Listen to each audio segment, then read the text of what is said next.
Brett. Yeah, same age. We were right on 140, right with Dunkin' Donuts. Yeah, Dunkin' Donuts.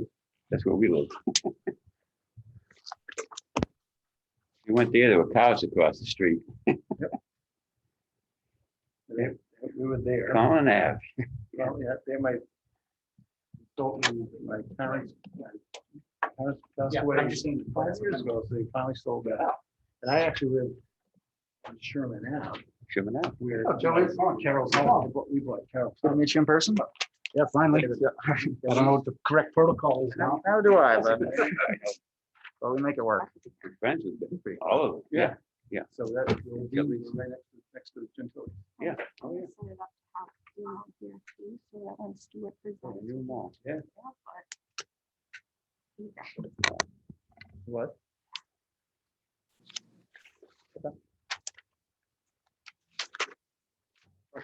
Sure, I'm not familiar with how to use this to recognize people.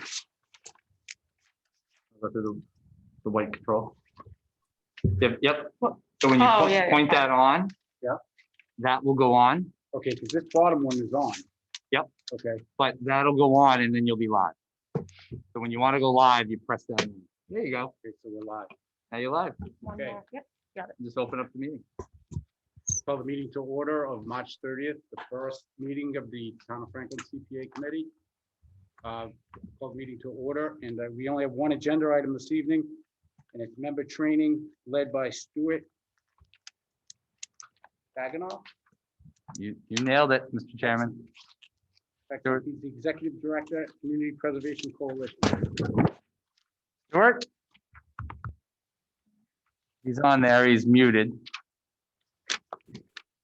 Stuart, you're muted. Yes, I was trying to get the there we go. PowerPoint to go here. There you go. So I'm on here twice, it seems like. You are, Stuart, just so you're aware, you're on once on Zoom and then you're being routed through Zoom right on live onto Franklin TV. I am very impressed. Super one. So is your committee in person or are they all remote? It looks like everybody's in person except for Joe Halligan and Lisa Oxford. Gotcha. Okay. So do you want to begin with just a quick introduction? I'd like to know particularly Sure. what committee different folks represent. That would be helpful to know. Sure. Why don't I have each member introduce themselves individually and they can reference what committee they're from. Great. You want to start, Mr. Chairman? Sure. My name is Chris Feely, and I'm representing the Franklin Housing Authority. Well, I'm Dave McNeil, Vice Chair. I'm Citizen at Large. Phyllis Malcolm, the Historical Commission. Mike Giardino at large. Wayne Samarian, Recreation Advisory Board. Jeff Livingstone, Conservation. Monique Doyle, a member at large. And then to Zoom, Joe? Joe Halligan, Vice Chair Planning Board. And Lisa? To Oxford, member at large. Okay. Great. So you got all 9. I was taking notes quick. All right. So we all set to begin? I'll share my screen. And we'll get, Yes, please. we'll get going. All right. So let me start the show from beginning. All right. So how does that look for everybody? Perfect, thank you. Everybody see it? Yes. All right, great. So I'll start by saying that I normally do this presentation in person, and I hope to be fully vaccinated soon and be back out in person. So you may be the last training session we ever do by Zoom. And I'm sorry about that, but we try to do these interactively, and I think it'll still work on Zoom. So if folks have questions, I think it does make sense, since there's a lot of material to get through, that you ask your questions along the way. And I'll stop at certain points, certain cadence points when we move from topic to topic, just to make sure that everyone's caught up and has doesn't have any questions. And please feel free to ask questions now, because some of the material is complicated, and you know, CPA is a wonderful act, but there's a lot of moving parts to it. So feel free to chime in at any time. So I'll just quickly tell you about our organization, the Community Preservation Coalition. We are a nonprofit based in Boston, but we're really just a grouping of all these other nonprofits that represent the different CPA categories: open space, housing, and historic preservation. And so someone from each of these organizations sits on our steering committee. We also have 8 members from CPA communities like yourself, someone on a CPC in a local community. We have 8 of those on our steering committee. We have some at-large members, and you know, a total of 21 folks sit on our steering committee and meet a few times a year to kind of set the agenda for CPA. And each of these folks really dig in and help us run the coalition and represent us at the State House and at trade associations and meetings and conferences and that sort of thing. We're a pretty lean and mean organization. We are 3 full-time folks. Right now we're 2, and going to be adding back in a replacement for our research director, who left to start her own business very recently. So we really rely on those 21 steering committees to really help us, steering committee members really help us run our services. And what sort of things do we do? Well, typical of, I guess, for lack of a better term, a municipal trade association. We do the things that each of you, you know, in your capacity at the town probably has a statewide association that represents planning boards, town managers, town councils. There's even a mass moderators association representing all moderators in towns. And we're basically the trade association for CPA committees. We do a ton of technical assistance. So I'll show you at the end our technical assistance hotline that you can call Monday through Thursday with any questions you might have on CPA. I'm going to introduce you to our website and show you exactly where you would find information that a community preservation committee member might need. We'll get you all up on our newsletter list so you can receive information from us. We do a newsletter not too often to spam you. We probably do it every 6 to 8 weeks or so. And if there's a bulletin throughout the year, like when the state match is announced and that sort of thing, you'll hear from us. Probably, I think our most valuable service, honestly, to CPA communities is the work we do on Beacon Hill. You know, you're not going to head up to Beacon Hill on your own and start advocating for a decade to pass a piece of legislation to improve CPA. So we spent a lot of time doing that, making changes to the act that communities feel are beneficial, and frankly, defending CPA from legislation that would be harmful and not in the best interests of CPA communities. We also help communities adopt CPA as well. And I saw Susan Spears had joined us this evening. And worked very, very hard with some of the local advocates to get CPA passed in Franklin. And those are the folks who we work with prior to a community passing CPA to really make sure they have all the tools they need to explain it to their voters. And then trainings like this, conferences, I hope we get back to having our in-person conferences again, and those sort of things round out what we do.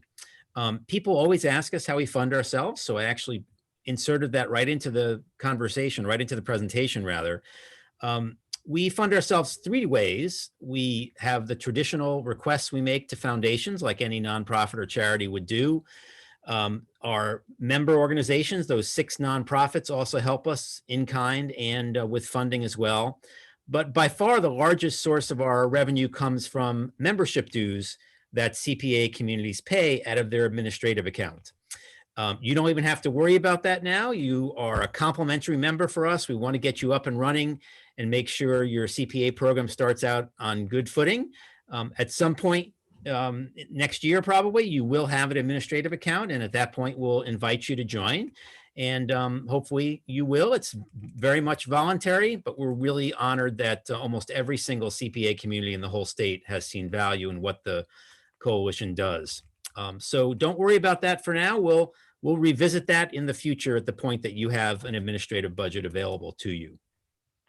So this is our website. Hopefully some of you have been there already. communitypreservation.org. And we spent a ton of time on this website. I have to tell you, Chase Mack, our communications director, is adding things and changing things and posting things every single day. So we really try to keep it fresh and updated with all the news that's happening around the state and what other communities are doing. In particular, the tab that I want to draw your attention to is the one called Technical Assistance on the top. And when you hover over that tab, it opens up this big super menu in green with literally hundreds of articles and information on every single aspect of CPA. We've been at this for 20 years now, since CPA was passed in 2000.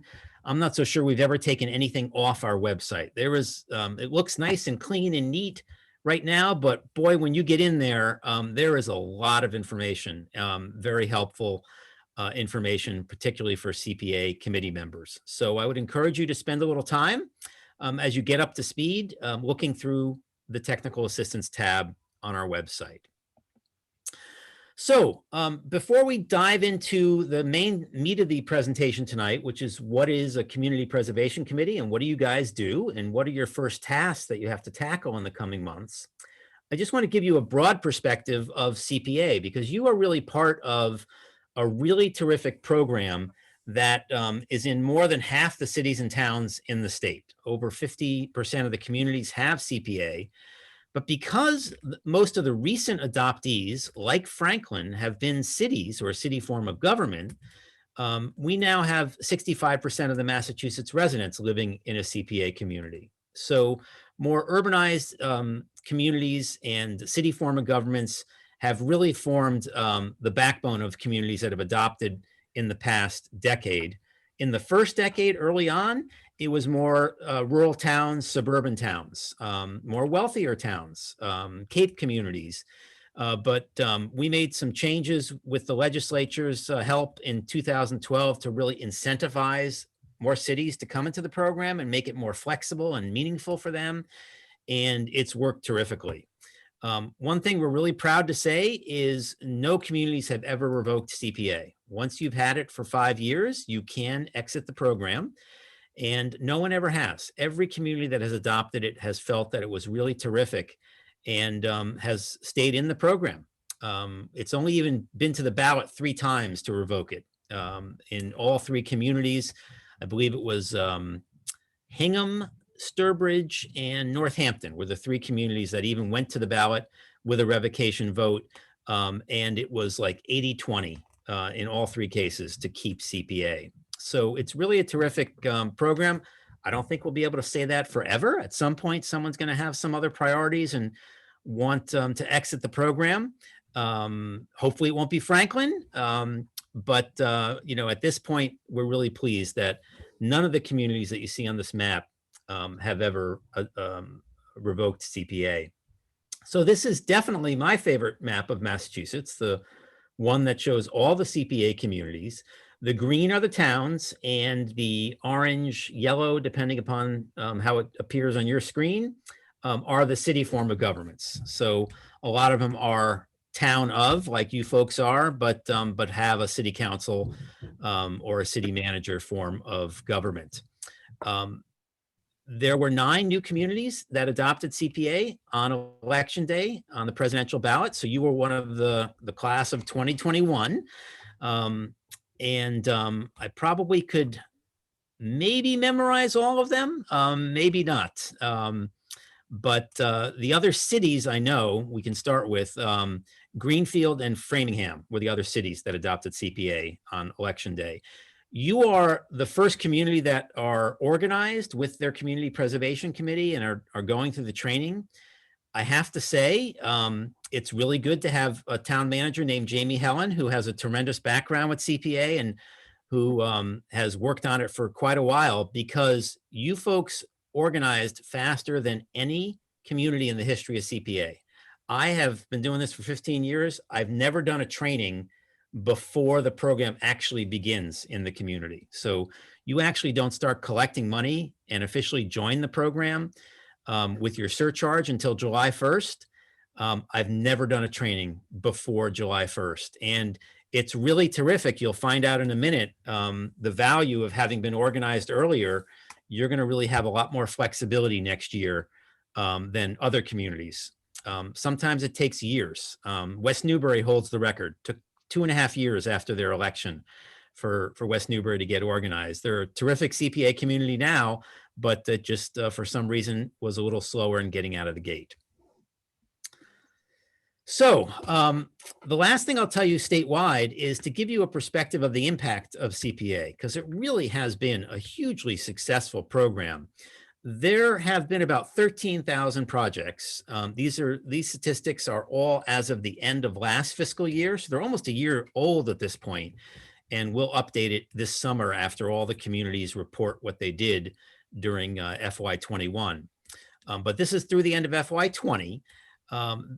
Historic preservation is definitely the most popular category of CPA. You can see we've had about 13,000 appropriations and projects, and about half of them have been in the historic preservation category. It doesn't roll up that way money-wise. This is just numbers of projects. In this case, the money is actually pretty even when you add it up statewide between the different categories. But in terms of number of projects, historic preservation is definitely most popular. We're closing in on 32,000 acres of open space that's been preserved with CPA, either through agricultural preservation restrictions, conservation restrictions, or actual fee ownership by cities and towns. Outdoor recreation is clearly the most popular category recently in CPA. I mentioned that legislation in 2012 that made a bunch of changes to CPA. One of them made the recreation category much more flexible than before. Originally with CPA, you could only develop new recreational facilities or buy land for new recreational facilities, but you could not rehabilitate the ones you already owned prior to CPA. And most communities, have recreational assets, but have found it very difficult to inject capital funding and really bring those up to current standards. So we worked with the legislature for about 5 years to make those changes. And since then, the outdoor recreation category has really exploded, which is very rewarding to see communities finally being able to fix up their parks and their playgrounds and their athletic fields. And then lastly, the affordable housing category, we've had over 20,000 units either created or supported in some way with CPA funds. So you add it all up, believe it or not, there's been over $2.5 billion raised between the local surcharge and the state matching money. And that's in less than 20 years. So CPA has really, been the little engine that could in terms of getting projects done across the state. And quietly and very efficiently. There's no state agency in charge of CPA. The state spends absolutely nothing on administering the program. They consider it to be a local program. And so all the money goes right into projects. So it's really a terrific funding source. And I think the communities that have it, including mine, I live up on the North Shore in Boxford. I was chair of my CPC for 5 years and before I joined the coalition. And I know my town has had tremendous success with it. So I'm pretty confident you guys will as well. So before we jump into a community preservation committee and what you do and what your responsibilities are, any questions from anyone so far? All right, so let's yes, go ahead. No, I said it appears not, sorry. Okay, all right, great. And Jamie, just so you know, I can't see too many of you folks. I can see a few faces, but most of you I cannot see. Stu, if there's a question, we'll flag it for you. Okay, great. Thank you.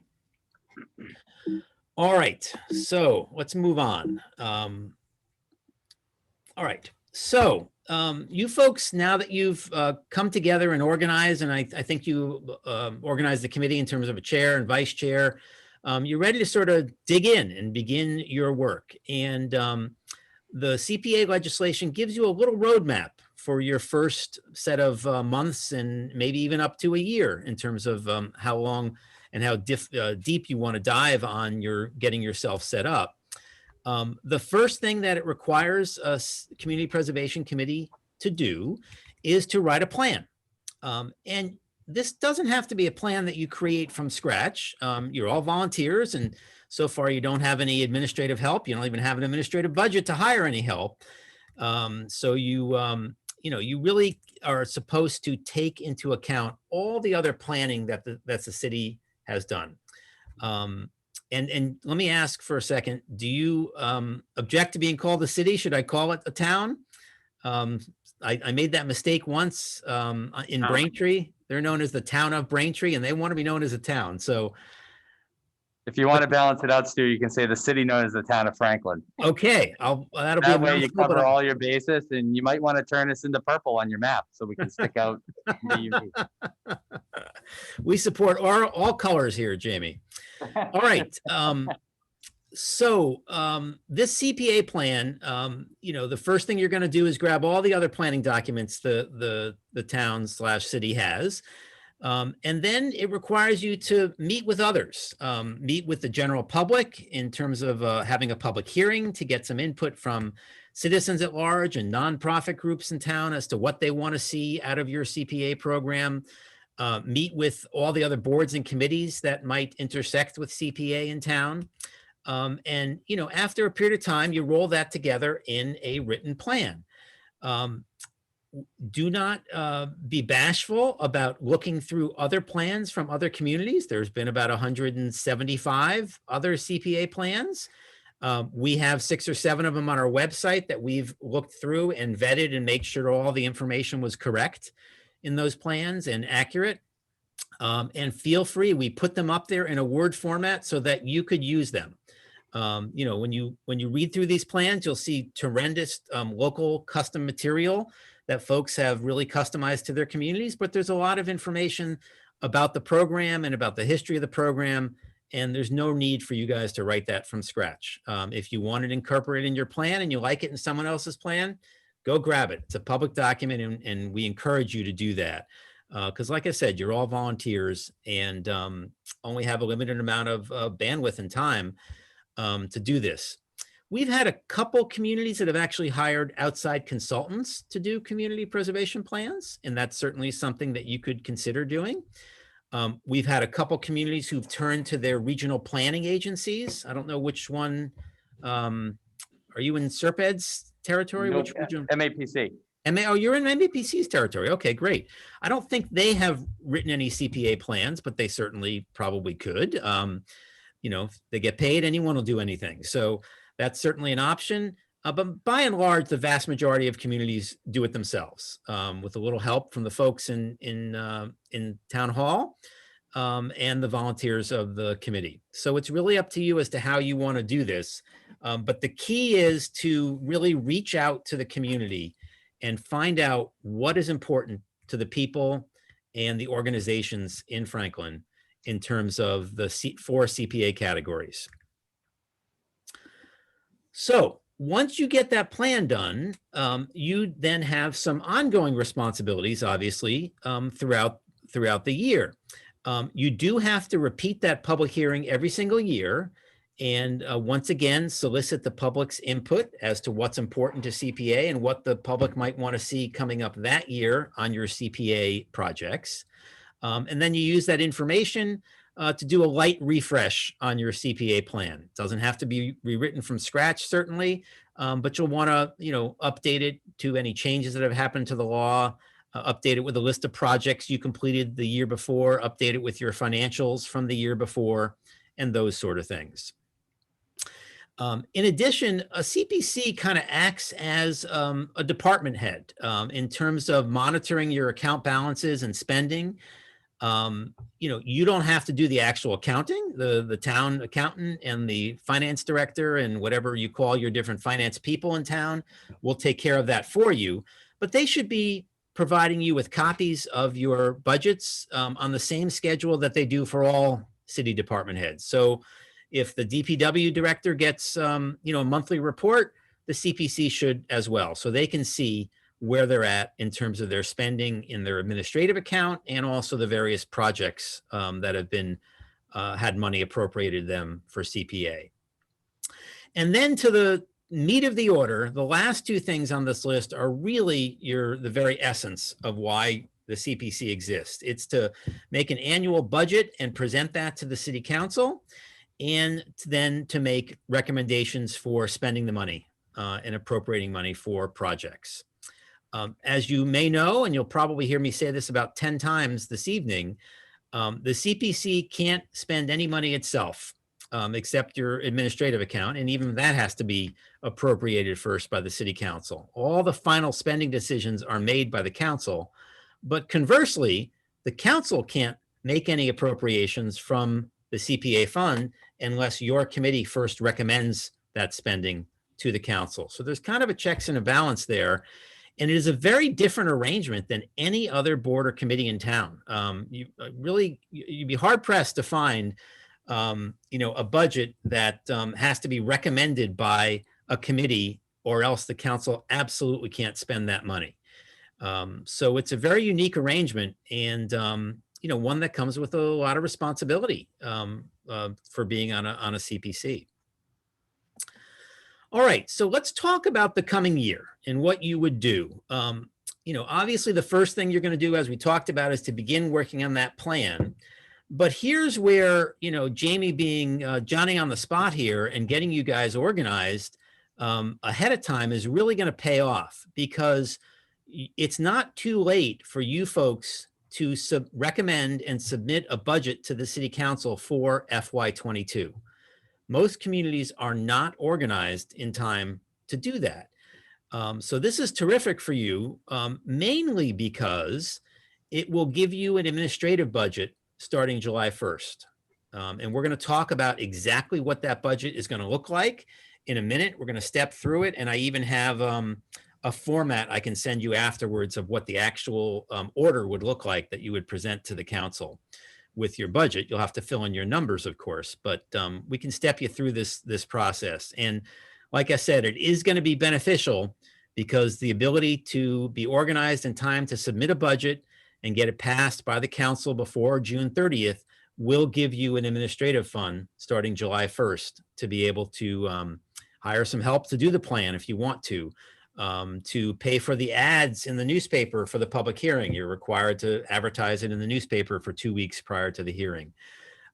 Maybe even to buy a couple boxes of donuts to have at the hearing. A lot of CPCs like to attract people through food. It's a great way to get people to come to meetings and give their opinions. Sometimes a public hearing can be a little sparsely attended unless you generate some excitement about it and really reach out to people and tell them you really want their opinions, and food is a great way to do that. And that's kind of the kind of thing that the administrative budget is for. So you're in great shape to be able to have that for this coming fiscal year. So you're going to work on the CPA plan. You're going to get that budget together with our help and get it to the council. And then at some point, probably by about the fall, excuse me, that's a typo. Sorry about that. It could be the fall of 2022. If you really, dig into your CPA plan and want to spend an entire year working on that, that's fine. Typically I think it takes probably in the 6-month range. So you may be ready by the fall of 2021, sorry about that typo, to begin accepting applications. Or you can wait, and if you would really want to dig into your plan and it takes more time. Certainly the pandemic is going to, still raging, and it's still going to slow down some things possibly for you. And then typically you would send your projects to the city council in the same budget time frame that the city is doing its regular budget in the spring. So maybe by the spring of 2022, a year from now, you'd be ready to present your first slate of projects to the council. Like I said, some communities take longer and really want to dig in on their plan and take their time setting up all their materials and their procedures and their application and that sort of thing. The timetable is completely up to you. The legislation does not specify a timetable for all that. All it says is you have to do a plan and hold a public hearing. So this is just a suggested timetable. And before I send you a copy of this presentation afterwards tonight, I will fix these dates in here just to give you guys some ideas. So any questions on those beginning steps and the time frame? All right, let's move along. All right, so the next section is a little denser. We're going to get into the budgeting of CPA and how the money flows and where the money comes from and what you have to do to spend that money with CPA. So as I said, your responsibility is to prepare an annual budget and present that to the council. It does require your recommendation. You have to actually formally vote at a meeting. You know, I move to recommend the following annual CPA budget for FY22 to the city council, and you pass that and you send it along. Normally, communities set up their annual cycle so that the CPC does their budget and their project recommendations to the city council at the same time that the city is doing their regular budget in the spring. But that's not universal. I know Rockport, for example, always does their CPA projects in the fall because spring can be a very busy time. It can be a little bit of a crazy time. Emotions can be running pretty high about the town's budget or the school budget or override votes or different things that are really controversial. So sometimes CPCs want to pull out of that cycle and do their stuff in the fall. It's really up to you as to how you set up your cycle.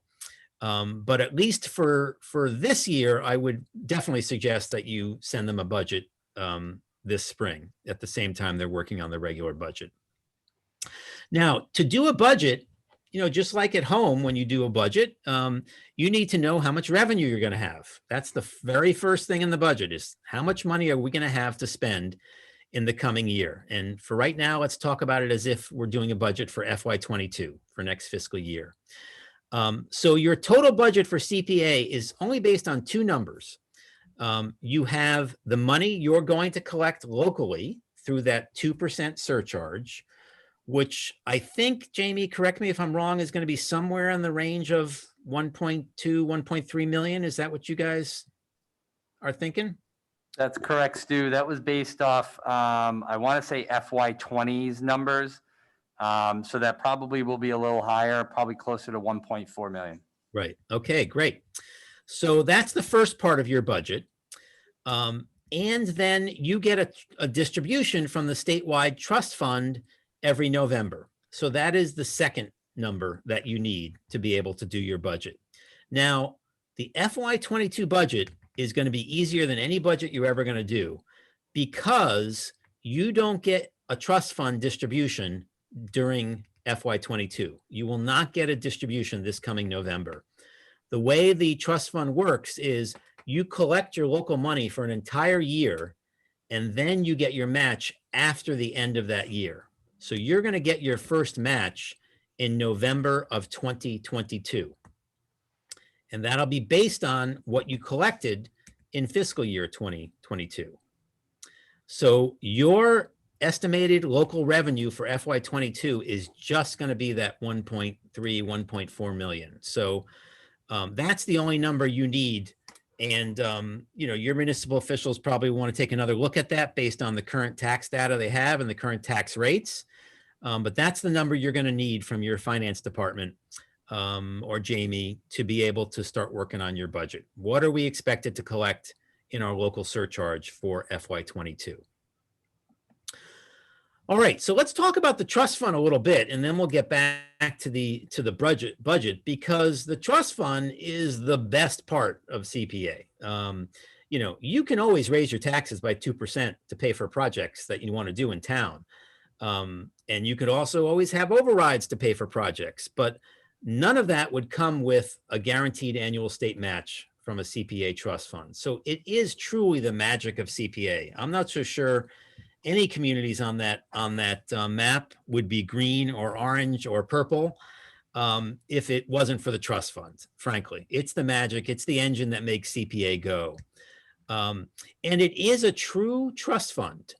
It is a trust fund account that the Department of Revenue administers. It's the only thing the state does for CPA. They track the trust fund money. Other than that, it's completely a local program. And unlike every other piece of state revenue, practically, the CPA trust fund money does not come from the state budget.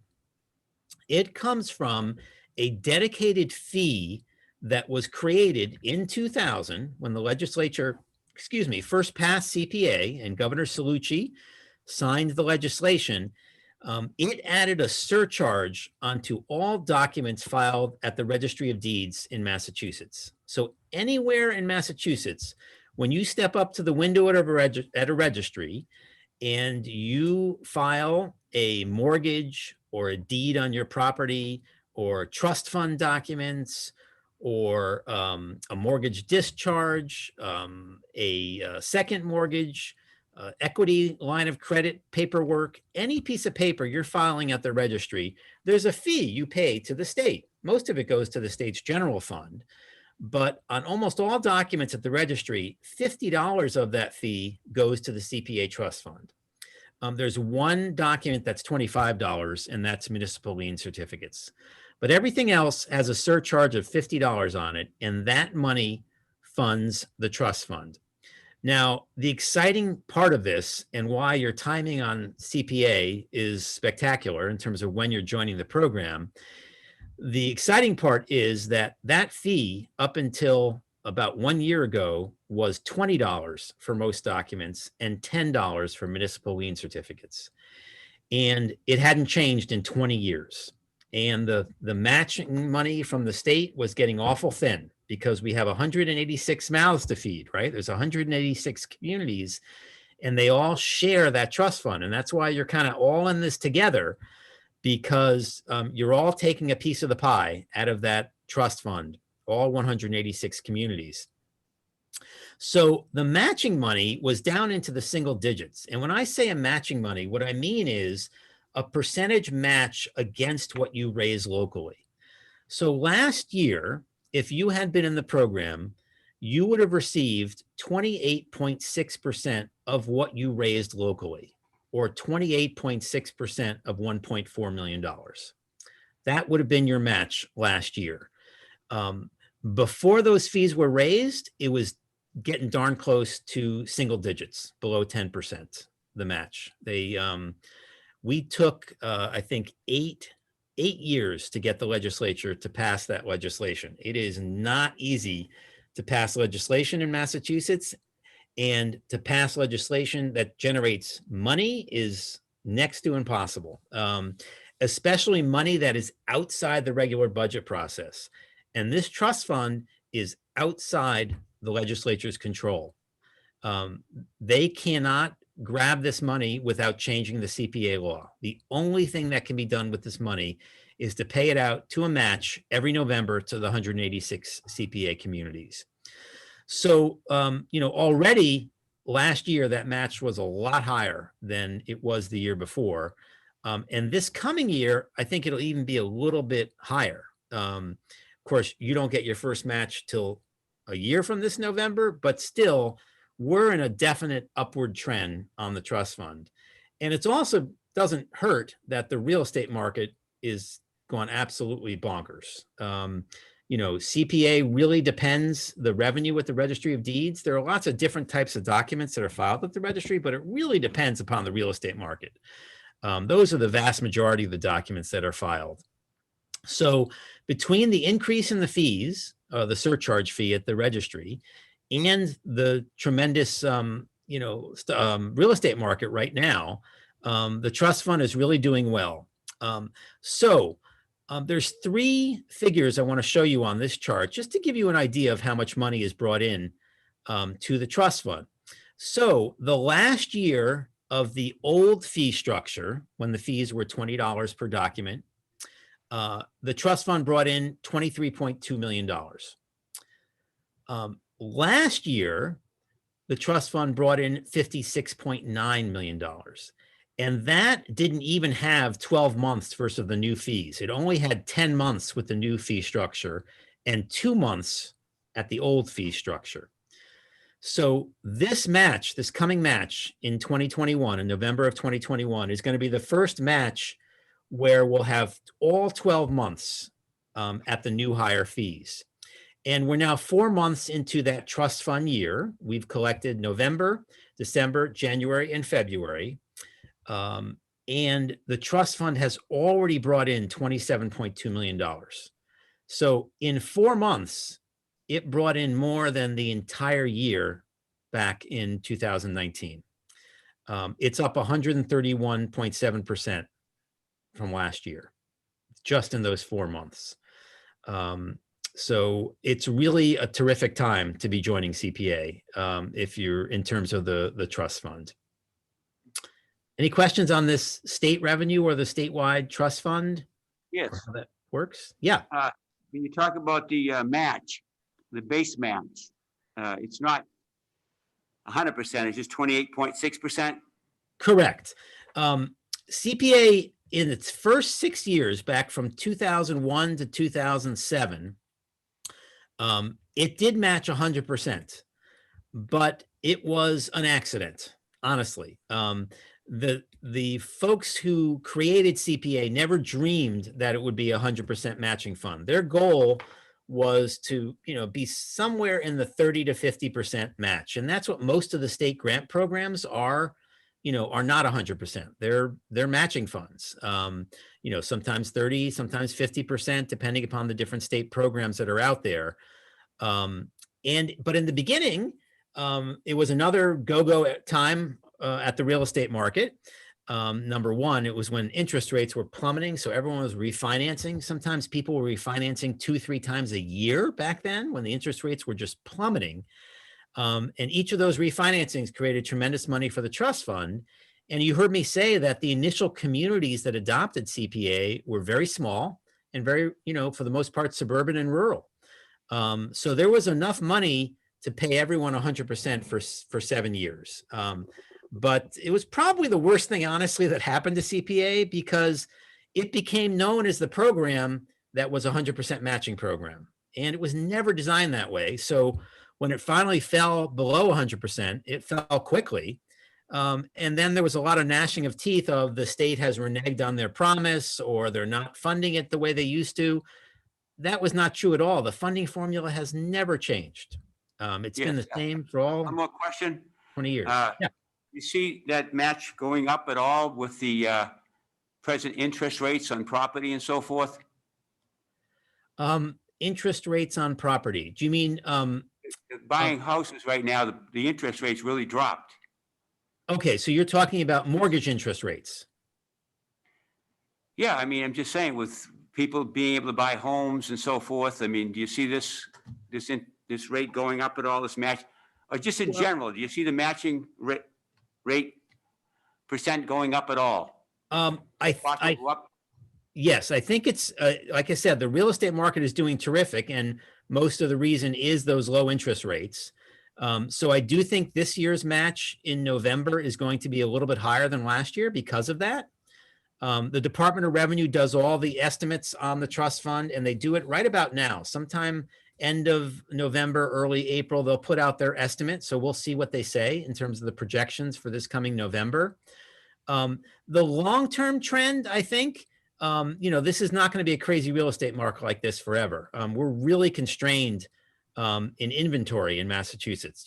Prices are great, but CPA is not a percentage of every sale. It's a flat fee on every sale. So, this is only going to take, the hot real estate market is only going to take the trust fund so far.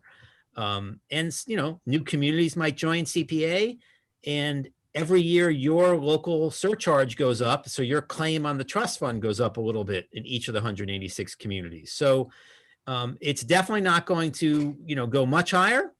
And it'll even probably, tick down very, very slowly over the coming decade or so. And then we'll have to go back to the legislature and get them to raise the fee again or find another funding source. Thank you. All right. Any other questions on the trust fund? All right, so let's move along. All right, so back to your annual budget. You've now gotten a good estimate on what your local surcharge revenue is going to be, and in the future, your state revenue as well, coming in every November, starting in November of 2022. So CPA really doesn't have many requirements about how you have to spend that money. Matter of fact, it really only has one. It says in the law that you must spend or reserve for later spending 10%, a minimum of 10% in each of the 3 CPA categories. So in FY22, you're going to have about $1.4 million in total revenue because you just get your local money in FY22. So you're going to have to either recommend a project for 10%, $140,000 in the housing category, or you're going to, much more likely, because you're not ready to do projects yet, you're going to ask the city council to set aside $140,000 in the housing reserve account and $140,000 in the open space and recreation reserve account and $140,000 in the historic account. That's the only requirement that CPA places on you. You have to do a little bit in each category. You can't ignore completely a category of CPA. You either have to do a project worth 10% of your total budget, or you have to reserve it for later spending. And once it's reserved into one of those reserve accounts, it has to be spent on that category. And this is why most communities don't put more than the minimum in there, because it restricts your money. It ties it up. You want to keep as much of your money in that big blue category, which is your flexible spending. You know, that money can be spent on anything. It could be all spent on a housing project or a series of housing projects, all on open space, or typically, you know, some of each. The other thing that CPA says is you can take a small pot of your annual revenue and use that for administrative funds for the CPA committee. And we'll talk a little bit more about what those administrative funds are used for in a minute, but there is a cap on that. It's 5% of your anticipated revenue. So you could have an administrative budget of about $70,000 next year, 5% of your $1.4 million surcharge. When you do the budget for the following year, you're going to have to add in your state match estimated revenue to come up with that top figure, and then everything will flow from there. Does that make sense? Okay. All right. So that's the requirement with the budget. So what does an annual budget actually look like? So this is a typical CPA. Stuart? Yes. Stuart? Sorry. So with the administrative piece, if we put 5% into that category, can we move that to a different category at a later date? From the administrative fund? Yes. Yes, you can, but this goes back to what you have control over and what you don't have control over. Anything that you do has to be recommended to the city council. So you can't do that on your own as a CPA committee. So if you put 5% into your administrative account, and then you later want to grab some of that back for a project, you would have to make a recommendation to the city council and they would have to vote that. Now, I think I hear where you're going with this. The administrative account, you don't want to end up with a lot of money just sitting there, but you won't, because the administrative account is an annual operating account. It's the only annual operating account in CPA, meaning when you set that $70,000 aside, it's only good for FY22. And whatever you don't spend will automatically be put back in your CPA fund for spending on projects. And your municipal officials will do that when they close the books at the end of the year. So what's great about it is, you know, if Jamie doesn't spend his entire legal budget in FY22, you know, that closes, you know, to some general fund account. You know, he can't carry that forward. It's a use it or lose it. With CPA, if you don't spend all the administrative money, it's not gone to you. It goes into your general CPA account and it can be spent on projects the following year. So it's a really, you know, you won't, and I have never really, actually, I don't think I've ever seen anyone put money in and then before the end of the year, take it out to put it somewhere else in the administrative account, because they know it just is going to be put back into the, you know, general CPA account at the end of the year. Does that help? Yes, thank you. I got a question. Yeah. So how many of the 186 towns and cities have a administrative expense? Do they take advantage of that? I believe probably every community except for Cambridge. Cambridge, actually, they have a small administrative expense. The only thing they do with their administrative budget is they pay dues to our organization, which we're grateful for. But they have made it a policy of theirs that their municipal officials are going to do all the work on CPA as part of their regular job.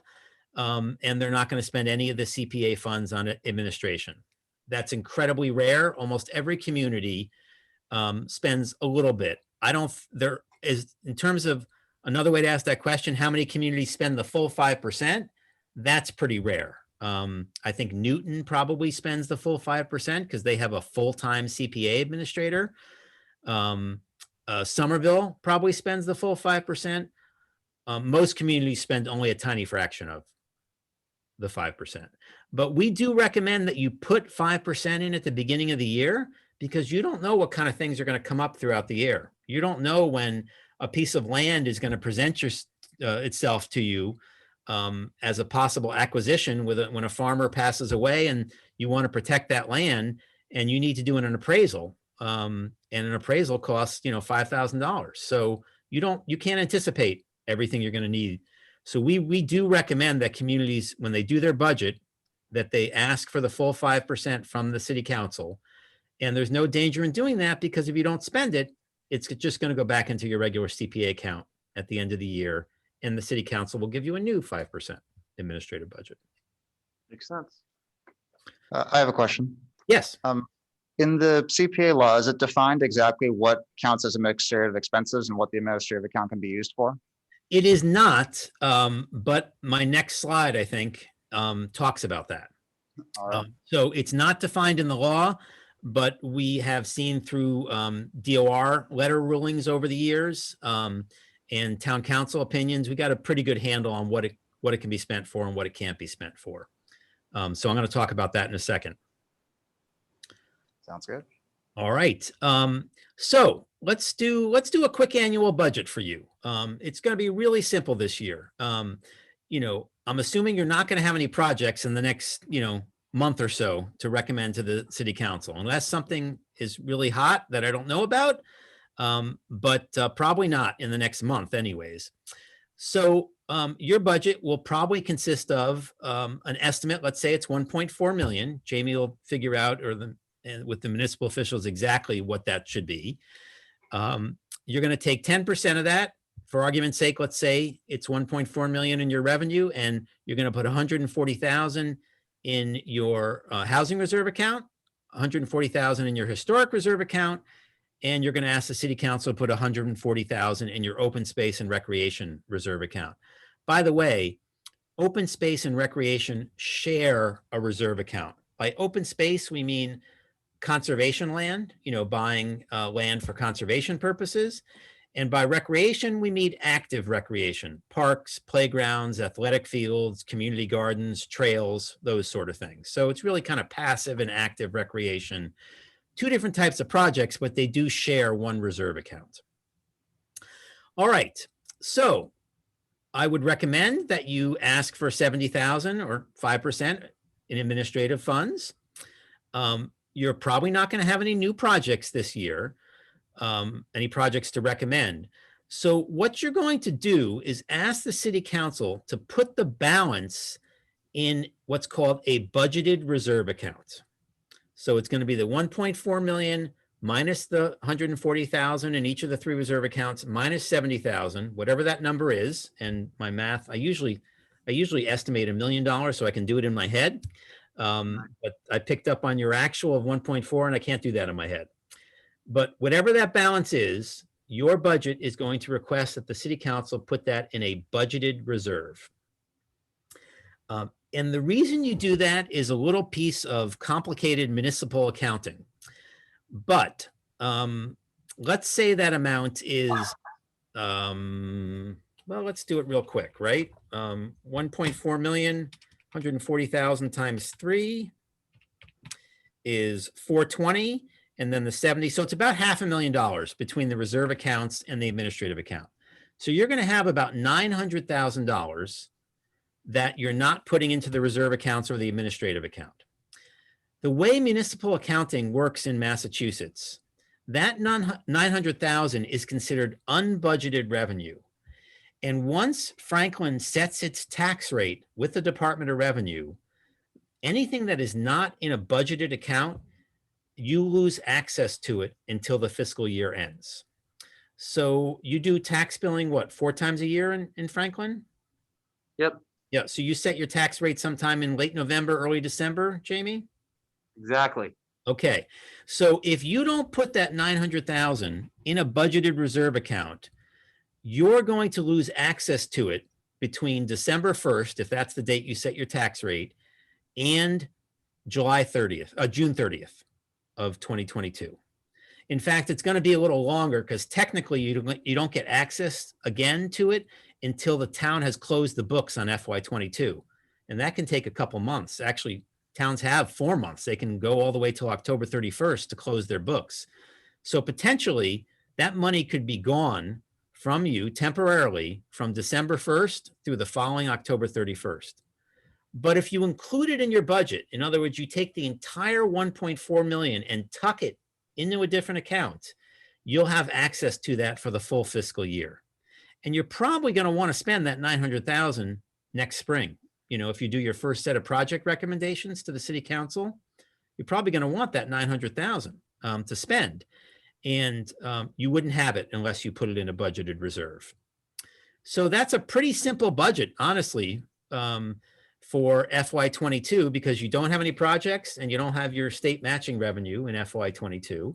So it's 3 reserve accounts of 140,000 if it's 1.4 million that Jamie comes up with, 70,000 administrative, and the balance in a budgeted reserve. And then you'd be all set for the entire year, and you would have an administrative budget starting July 1st if the city council approves this budget before July 1st. Any questions on that? So this is something I'd recommend that you put on the agenda maybe for your next meeting. And between now and then, you know, hopefully the financial folks can come up with an actual number for you to use, whether it's 1,410,566, whatever it is. And then, you know, I'll send you a template where you can plug in all the numbers. And then at the next meeting, hopefully the chair can call for a vote and recommend that budget to the city council. And then they'll have plenty of time between now and July 1st to get that passed. Sound good? Yes, thank you. All right. Okay. Actually, I think I jumped ahead of my slide here. This is talking about what I just mentioned to prepare that budget for FY22. It all starts with Jamie and the financial folks coming up with an estimate. All right, so let's jump to the administrative account. What can you use that for? Well, the first thing I'll say, this is where, you know, Jamie will throw spitballs at me and the 9 CPA people will stand up and applaud. This administrative account is an administrative account for the Community Preservation Committee. It is not an administrative account for Franklin's CPA program. So let me say that one more time. It's your administrative account for expenses to run your committee. It is not an account that the town can turn to run the CPA program. So if the tax collector spends time processing CPA low-income exemption applications, you know, people applying for the low-income exemption that you folks adopted, that's just part of the tax collector, part of their job. If the town clerk or city clerk, I don't know what you call it, probably town clerk, you know, spends time processing your warrant articles when they're preparing the warrant, if they're the ones that do that, that's just part of the town clerk's job. You know, if Jamie spends some time calculating with the finance folks what your local revenue is going to be next year, just part of his job. And the other city departments cannot get reimbursed from the CPA fund. That's against the law in Section 6. It's called the no supplanting phrase of CPA. You can never have CPA money end up back in the general fund budget or supplant spending in the budget. So it's your expense account to run your committee. And that's why you can see, you know, a lot of committees don't use the full 5%. And like I said, it just goes back to your undesignated CPA account at the end of the year. So what do you use it for? Well, the first thing that probably about 60 or 65% of the CPA communities do is they hire some administrative help. Certainly, there's probably not too many people at town hall who have a ton of extra time to help you out. You know, sometimes communities feel that they want to have, you know, a part-time CPA administrator. I don't see too many communities do that right out of the gate because there's probably not enough work, you know, in that first year, let's say. But maybe there is. Maybe you do. I mean, Somerville had someone on board right from the beginning. The point I see that some communities start to cry uncle on the workload and want someone is when they first start doing their first set of projects. And there's things that have to be processed, paperwork, applications, bills, you know, recommendations, and that sort of thing. It starts to get to be a little bit much for volunteers to handle all on their own. Now, some communities don't hire administrator, and there's someone who's designated as their helper, you know, at town hall. We have a lot of communities that very often in the planning department, you know, someone's job in the planning department will be to spend a couple hours a week assisting the CPC. And that's just part of the planning department's budget. So it's really up to you folks how you want to handle that. For now, you're just going to request the budget from the city council, and then you can discuss this over the coming year as to whether, you know, you do want to hire someone to help be an administrator for the CPC. And there's a couple ways you can do that. You can hire someone as an independent contractor who just works from home, uses their own resources, and you pay them hourly. You can have someone who's a part-time employee of the town who actually has a desk within town hall, you know, or shares a desk within town hall, you know, 10, 15 hours a week, 20 hours a week.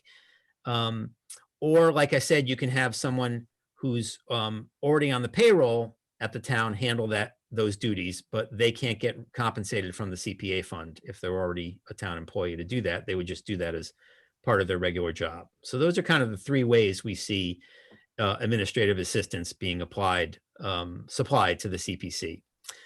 The other thing you can do is, you know, hire consultants and get appraisals on land if you're thinking of buying land.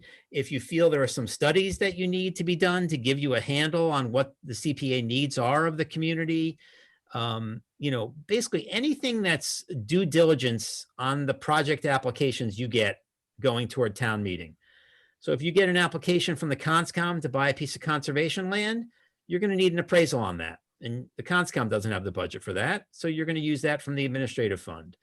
If you get a historic project and you want someone to review the plans, it's a complicated one, and you want to make sure that the project is being done to proper historic standards, you could hire a historic preservation consultant to review all the historic applications, which is very popular as well.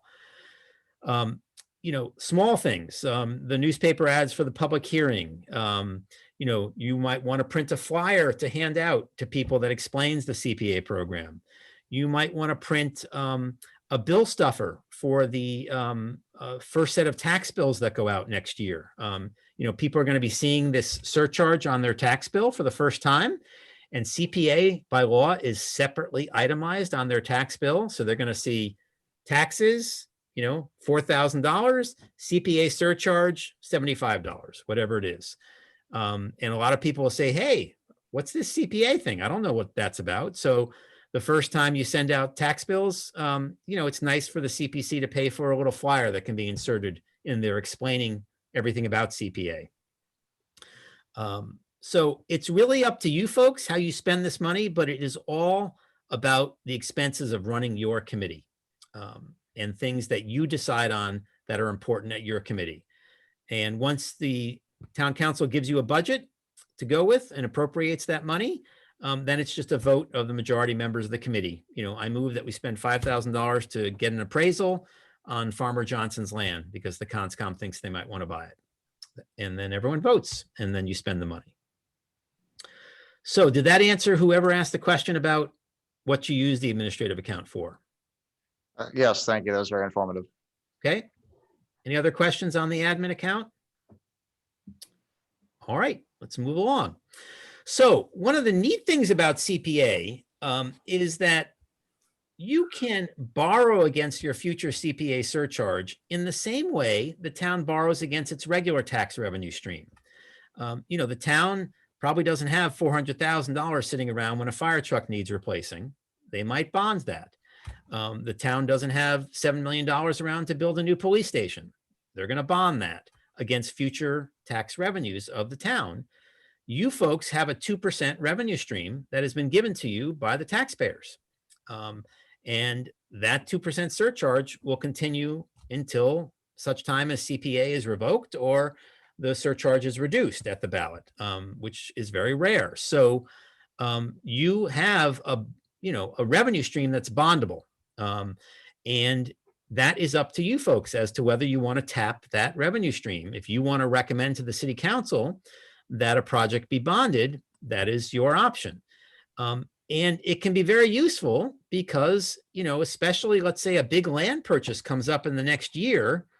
Well, how much money do you have? You only have $1.4 million in your first year. And you really don't have 1.4 because 140,000 is going to have to be put in the housing reserve. 140,000 is going to have to be put in the historic reserve. And some of it's going to be in your administrative reserve. So you actually have a lot less than 1.4 million to spend on a piece of open space to buy it. But open space only comes around once. Once it's built on, it's built on. And I know that's, in the past 20 years, a lot of Franklin has been built up and built on, as have a lot of communities in that 495 belt. They've been really developed heavily. And CPA can protect what's left. And if that comes up and you don't have enough money, this is a very viable thing to do. So if you ever get into the situation where you're considering this, I have a whole separate presentation just on bonding. I call Bonding 101, and I'll come back to one of your meetings. That one's only a half hour long. I promise it's shorter. And I'm happy to give you the soup to nuts on what you need to know to bond. The only two things I'll tell you now is give some thought when you bond, because it does ratchet up the vote approval that you need at the city council from a majority vote to 2/3. So consider that. We've seen a lot of projects die in that space between majority and 2/3. And the other thing, again, Jamie's going to be throwing darts at me right now again. You can't pay the debt service on bonds that have been issued in the past by the town. Even if they've been issued to buy open space or to rehab a historic building, if it wasn't initially bonded under authority of Chapter 44B, which is CPA, then you can't pay the debt service on it. No, I'm not throwing any darts at you on that one. Good. All right, good. Any questions on bonding?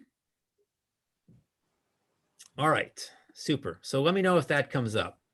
All right, so there are two complicated pieces of tonight's presentation. You're through one, which is the budget. Now let's talk about how you determine what you can spend your money on when it comes to projects. Now, you'd think it'd be pretty simple, right? Everyone knows the 4 categories of CPA. You probably already know those by heart: open space, historic preservation, recreation, and housing. But CPA can't pay for everything you could possibly think of in the open space category. It can't pay for every historic project.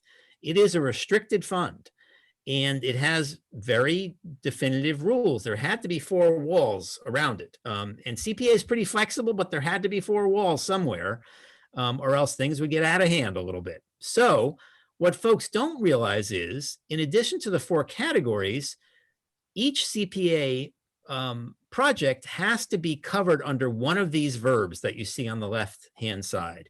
You have to be acquiring something, creating something, preserving something, supporting something, and rehabilitating something, or rehabilitating something. And as you can see, not every verb is available in every category. So we call this the CPA allowable uses chart. And it's a very helpful document as a beginning conversation, because I guarantee all 9 members of you, as soon as someone finds out you're on the CPC, you're going to be stopped, at Market Basket or Shaw's. And hey, Mary, you're on the CPC. I was just thinking, I was at the park the other day, and boy, the swing sets there, are 40 years old. Can CPA pay for that? I tell folks, don't even try to answer that unless you have the allowable uses chart in front of you, because it really does help. figure out what you can spend it on. This is a simplified version on it. There is on our website in that technical assistance section. The first thing you'll see is our project allowable? There's the full version of this chart that has all the definitions of all these words, the official DOR version. This chart actually has not been around for all of CPA. DOR came out with this around 2005. The section of CPA that tells you what you can spend your money on is section 5B2. And it's this gobbledygook long legalese paragraph that says, you know, CPA funds can be spended for the acquisition, creation, preservation of open space and the rehabilitation of open space if it was acquired or created with CPA funds, and the acquisition, preservation, and rehabilitation of historic resources, and honestly, no one knew what they could spend their CPA money on in the early years of CPA. And then this chart came out from DOR and it was like, bing, it just really helped quantify things and explain them. And for fun, go back and read section 5B2 and you'll see how this is a much easier way to understand what you can use with your CPA funds. The important thing when you just are looking at a CPA project, you know, the first thing the job of the community is going to be is figuring out whether that project is legal. Is it fundable? Sometimes you might need help of your town council to do that. Sometimes you might need our help to do that. Probably the #1 question we get on our technical assistance hotline is this project okay to fund? But, you know, by and large, you know, you don't want to run up a big bill with your town council asking on every project. You know, you want to kind of try to get familiar with what are the, you know, what's the sweet spot of CPA projects? What's it really there for? And when you accept applications for CPA projects, and we'll talk about applications in a minute, you're going to want to budget with those applications to the best of the ability of the applicant to give you a budget, because you have to go through that budget and look at each thing that the money is actually going to be spent on. And you have to find a box on this chart that justifies that expense, line item by line item in the project budget.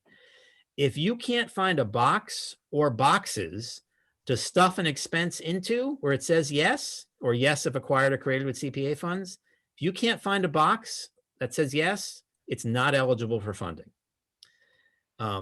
So it's really good to understand what these verbs mean. There's definitions of all of them, and to look at a budget and then see what box the project goes into. So if the CONSCOM comes to you and says, we want to buy Farmer John's property and protect it as agricultural land, can we do it? Let's go to the chart. That's an open space project, right? Open space is conservation land. You heard me talk about that. What are you doing? What is that money being spent on? It's being spent on acquiring Farmer Johnson's land.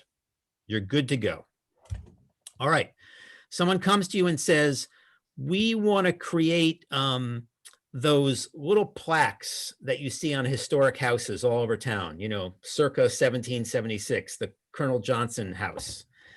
We want to create that for all 200 historic houses in town. We want to make these new signs and put them up on all the houses. Can we do that?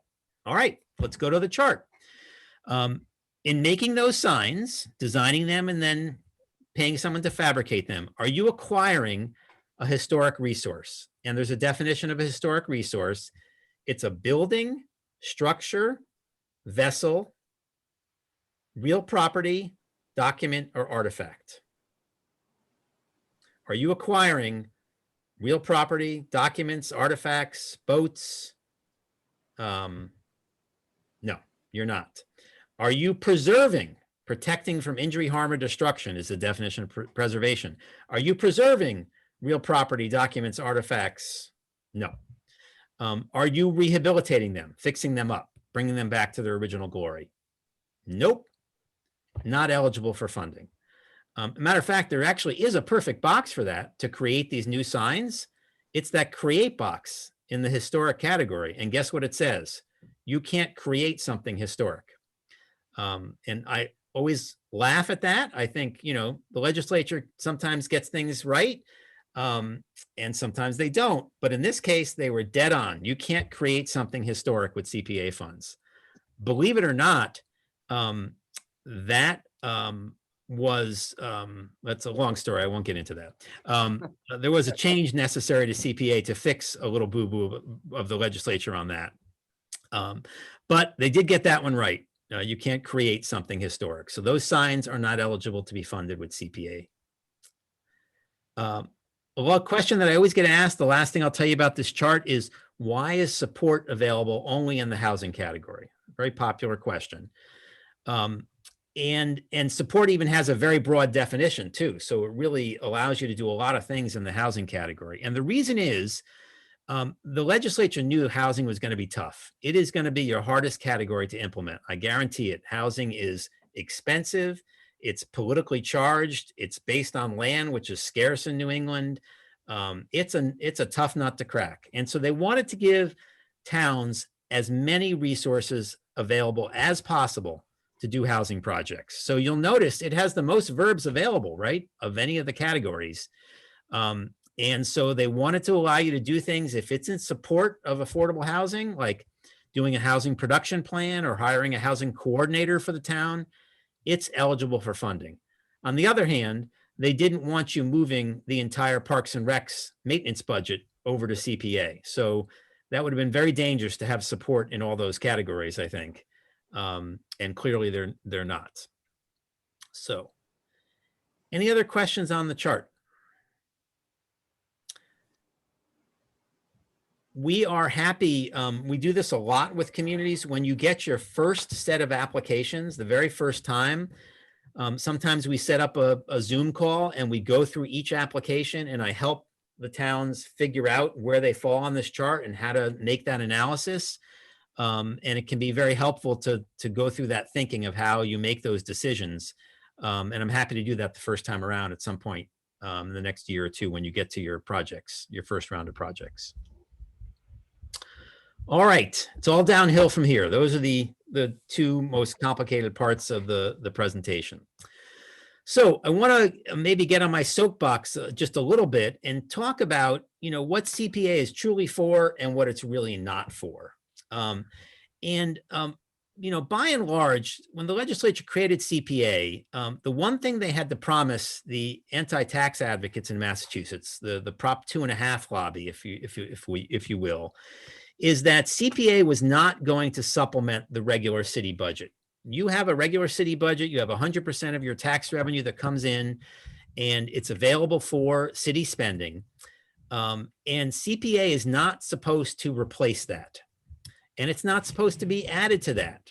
The things that are fundable on your city budget are by and large the same every year. And CPA was designed to fund new things. And it recognized that the average citizen can't have too much impact on a city budget, right? It's the city manager, town manager, the finance committee, the city council.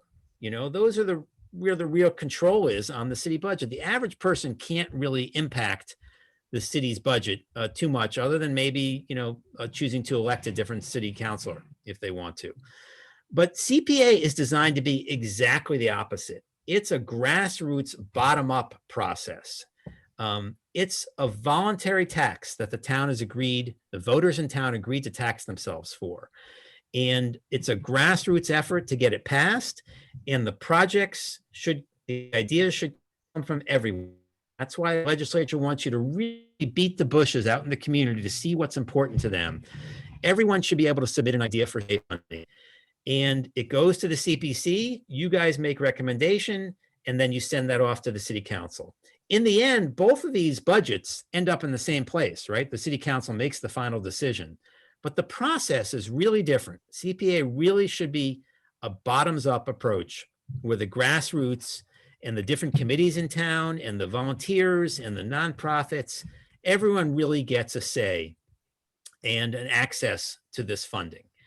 The communities that get this, that understand CPA is not just supposed to supplement and be co-opted by the council for regular old things that they've always paid for, the folks who get that and really truly adhere to the no supplanting phrase in CPA, they usually have tremendous CPA programs and really terrific support. The communities where there's always pressure to take the money from CPA, let's get CPA to pay for that. Oh, can we possibly get CPA to pay for that? Let's see if we can twist that just a little bit so we can get CPA to pay for that. With that kind of approach, I see programs where there's constant gnashing of teeth, constant arguments, constant pressure from people to revoke CPA or reduce the surcharge because it's not being used the way it was intended. So it's just something to think about as you create your CPA program, to know what kind of CPA program you want to have and whether you're going to, really maintain the essence of what CPA was all about in terms of that grassroots approach. So how do projects happen? How do these ideas get to you from the committee? Well, over the next year, while you're creating your CPA plan, you're probably going to want to create a CPA application document as well. There's no statewide CPA application document. There's no state requirements on what information you ask for. As a matter of fact, the word application does not appear anywhere in the CPA legislation. The CPA legislation, as far as funding goes, starts at the process where it says the CPC shall make recommendations to the city council for spending. So anything, the entire process of how you collect applications, what you ask for, what forms you use, what procedure you use, what timetable you use, how many times a year you're willing to accept applications. Most do only once a year. Whether you make exceptions for late breaking emergency projects like a land purchase that just was discovered is important. Those things are completely up to you and the 9 members of this committee. But you're probably going to want to come up with an application. Every community does.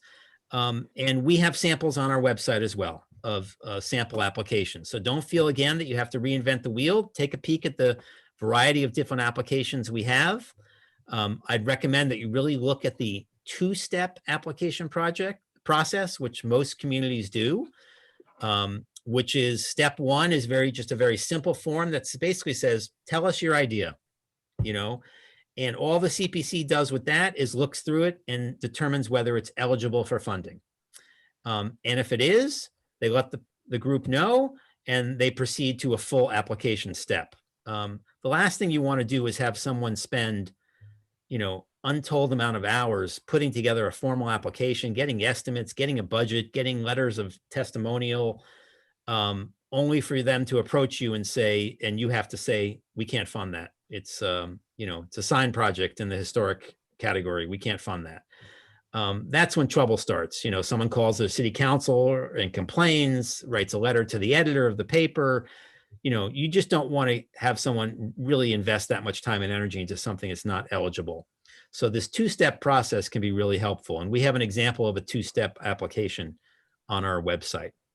So you set a timetable, you have an application, you have a procedure, folks submit applications to you, you review them, you get input from other boards. If it's a historic project, you're probably going to want your historic rep on the committee to go back and talk about it with the rest of the historic commission, get some guidance on that. You want to do a lot of due diligence, look through the estimates, ask questions of the applicant, kick it back to them because some things are not complete. You want to leave a nice long period of time, 3-4 months to really do proper due diligence, to have these applicants come in and talk to you and answer questions. And really vet these projects. Your idea, CPC does not exist just to determine if a project is legal and send it off to the council. That's a misconception with CPA sometimes. If your job was only to determine if something was legal, the legislature wouldn't have created a 9-member diverse CPA committee. They would have just created a position called CPA lawyer, and they'd look at the application and determine it was legal and send it to the city council. You guys really are there to add value, to really make these projects better, to vet the projects, to make suggestions, to increase the budget if you think some things are missing, to cut the budget if you think things are excessive, and to really add value and really study and do due diligence. And then finally, you get to the point where you take a vote on it at the committee level and you send a recommendation to the city council. And then at the council, they use whatever process they want to. Some of them have subcommittees where they assigned it to, some don't. That's up to them and the way they normally approve appropriations. But in the end, unless it's a bond or eminent domain or buying land, those things usually require 2/3.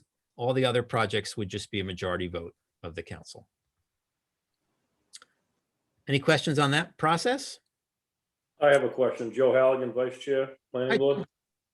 So my question is, are we allowed to spend any money without council approval, including appraisals on property? Like, we're doing all the behind the scenes work to see if a project is viable. So we need appraisals, have a lawyer look into it, make sure it's a clean titled property. Do we need to get permission from the council to spend that money?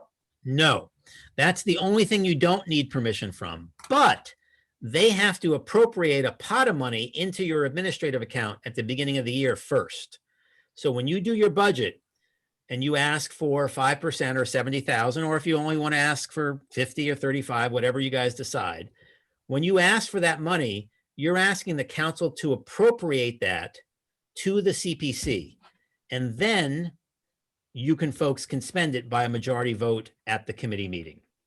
So you can be discussing a project and Joe could say, well, the CPA legislation says we need an appraisal and whenever we're buying land, which it does.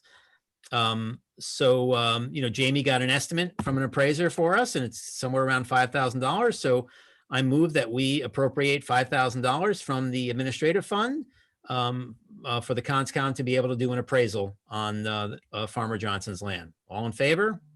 And you vote on it. But you first have to get them. That's the key, and why it's so great that you guys are organized in time is you're going to be able to get them to approve a CPA budget, and hopefully they will appropriate money into your administrative fund, and then you'll be able to spend that at the committee level next year. Okay, so I guess my issue is we're really behind doing all the legwork behind the scenes for the council itself, because we really don't have the power to buy, renovate, or anything without council approval. Now, all 9 of us are all pretty up to date on what's going on in the town, and we all feel as though there's a project, whether it's affordable housing or it's a land purchase. We put months into the project, and it's possible it could go to the council. And it's basically a 5-man board out of 9 members. 5 people vote no, it doesn't happen. Am I correct? Absolutely. And that's a choice, Franklin made when you switched from a town meeting form of government to a council, instead of being, a couple hundred people or 500 people making a decision on a project at town meeting, now you do appropriations by the council. And that's how it works in cities. So yes, I will tell you that it is pretty rare for CPA projects to be voted down. Yeah, it does happen a little bit more in cities, frankly. There seems to just be, cities are a little more complicated beasts. If you have a mayor form of government and a city, or a strong town manager form of government and a council, and a big operation, things can get a little more complicated. So I'd say, cities have a little less, a little bit more number of CPA projects that don't get approved. But by and large, cities or towns, the vast majority of projects get approved. And that's because, you have this CPA committee whose job it is to really vet it. And you're making a recommendation. So, what is it saying if the council, you send them 10 projects next year and they reject 9? I mean, why did they appoint you all to the committee, and ask for your recommendation? So by and large, not all of you were appointed by the council, but some of you were. So by and large, we have very few projects that get rejected. It helps that the money is coming out of a dedicated CPA budget and you don't have to raise taxes to do these projects, right? I mean, that really helps. If you go to the city council and ask them to spend $1 million to buy a farm and protect a piece of farmland, that's going to be a tougher sell in the absence of CPA. It's probably going to need an override vote, or a big chunk of the free cash available. And it's going to get a lot of scrutiny and be very difficult to pass. But that's why you have CPA. So if you'll notice, CPA is not the nuts and bolts needs of the town. It's not the roads, it's not the police, it's not the fire, it's not the schools. It's quality of life issues. And these things are very difficult to fund for cities and towns. There's not a lot of extra money in cities and towns. So the capital, budget for the parks is the first thing to be cut in tough times. Buying open space, no community that I know of has a budget every year out of their general fund to buy open space. It doesn't happen. It's not there. Very few communities have a budget for affordable housing. Cambridge and Boston do. They might be the only ones. These are quality of life issues that by and large, have a tough time finding a home in the regular budget. And that's what CPA is for. And that's why you have a tremendous success ratio when projects get to the legislative body of being passed. Just one last overall question. In your experience in history, what seems to be the most favored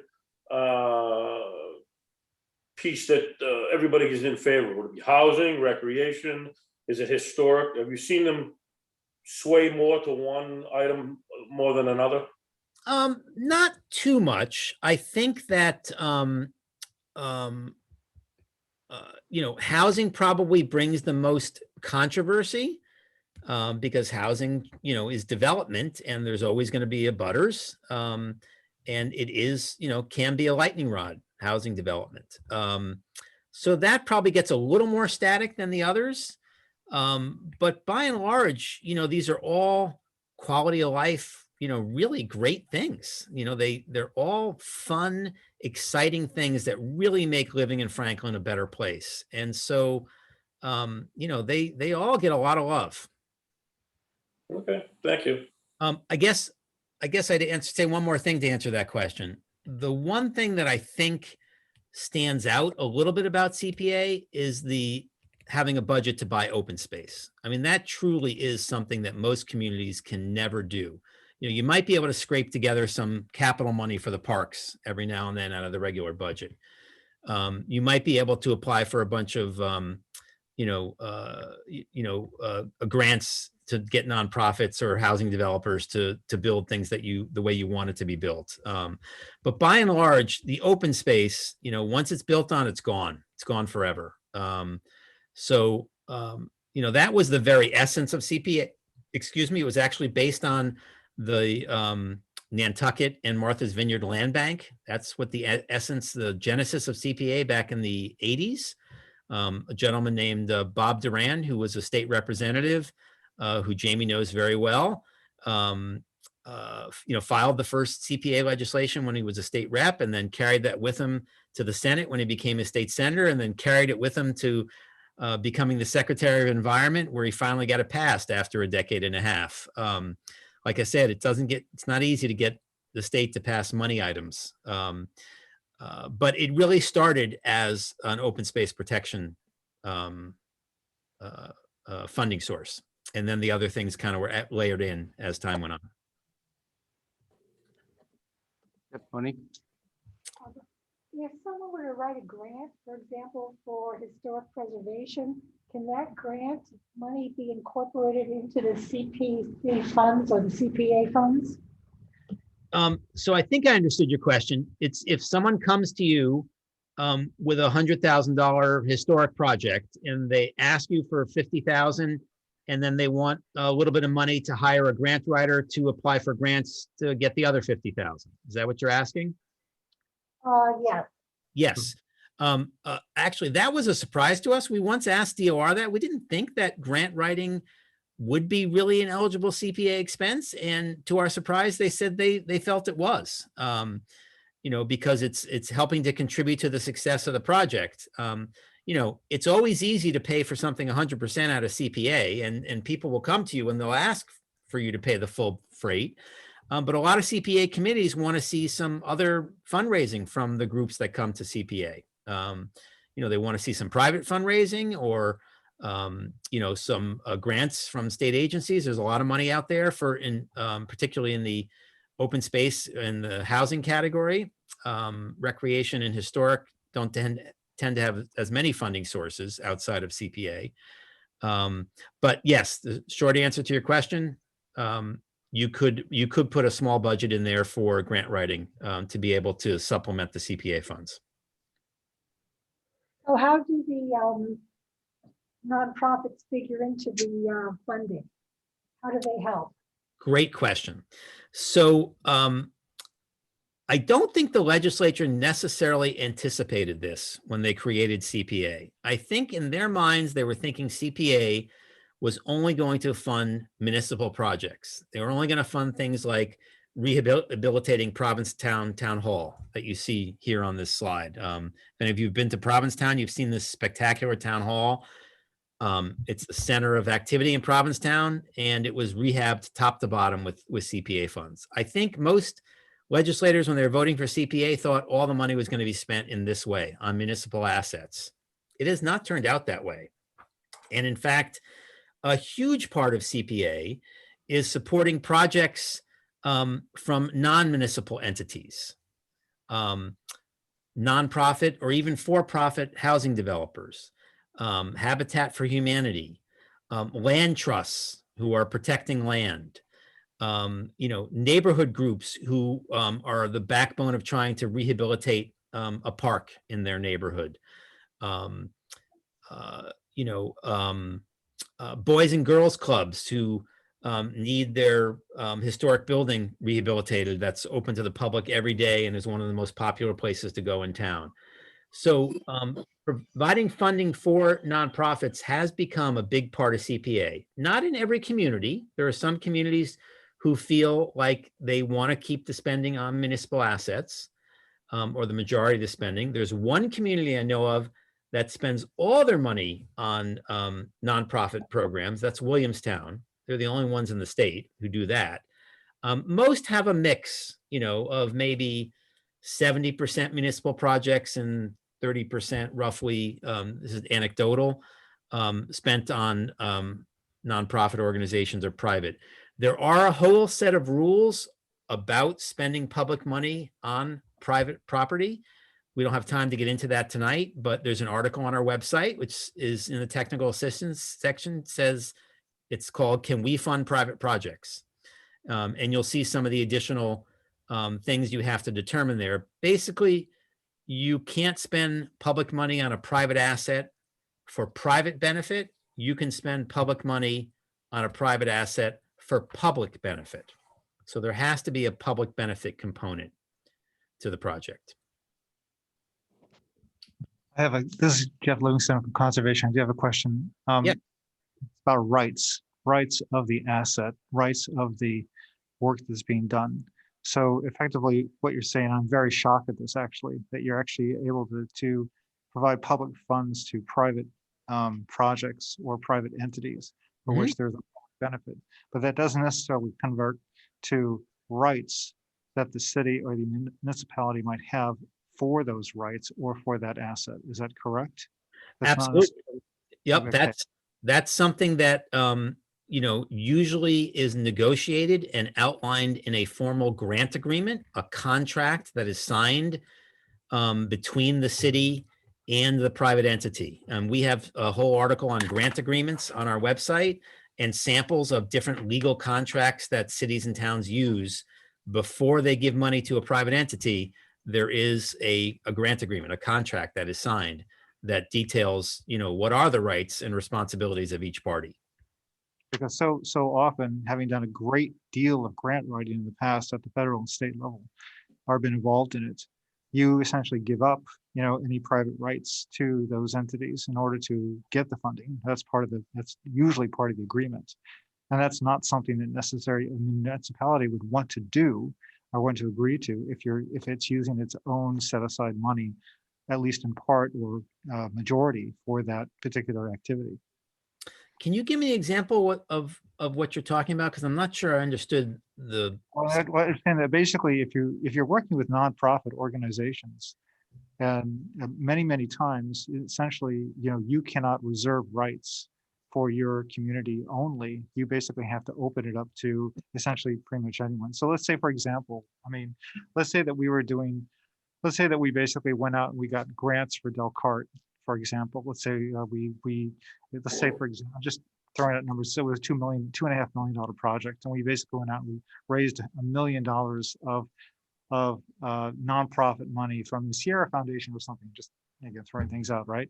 You know, one of the caveats would be that basically we would want to open that up, not necessarily if we wanted to do that, but if we're making a private park or something for just the residents or the citizens of Franklin who effectively funded the majority of it through their tax base, their taxes. We could not necessarily do that through that funding vehicle because that program would demand that we open it up to essentially everyone. You know, we could not, we would be restricted in the rights that we would give that entity would have towards outside to its citizenry. We could not advocate only Franklin. That's typically how it works for nonprofits. So I could see you're kind of mixing pools of money, you know, municipal money plus nonprofit money. I think that would run into some pretty interesting discussions regarding rights of use and rights of propriety going forward. That's just my personal opinion. Yeah, I honestly, I don't see a lot of difficulties in this regard with CPA.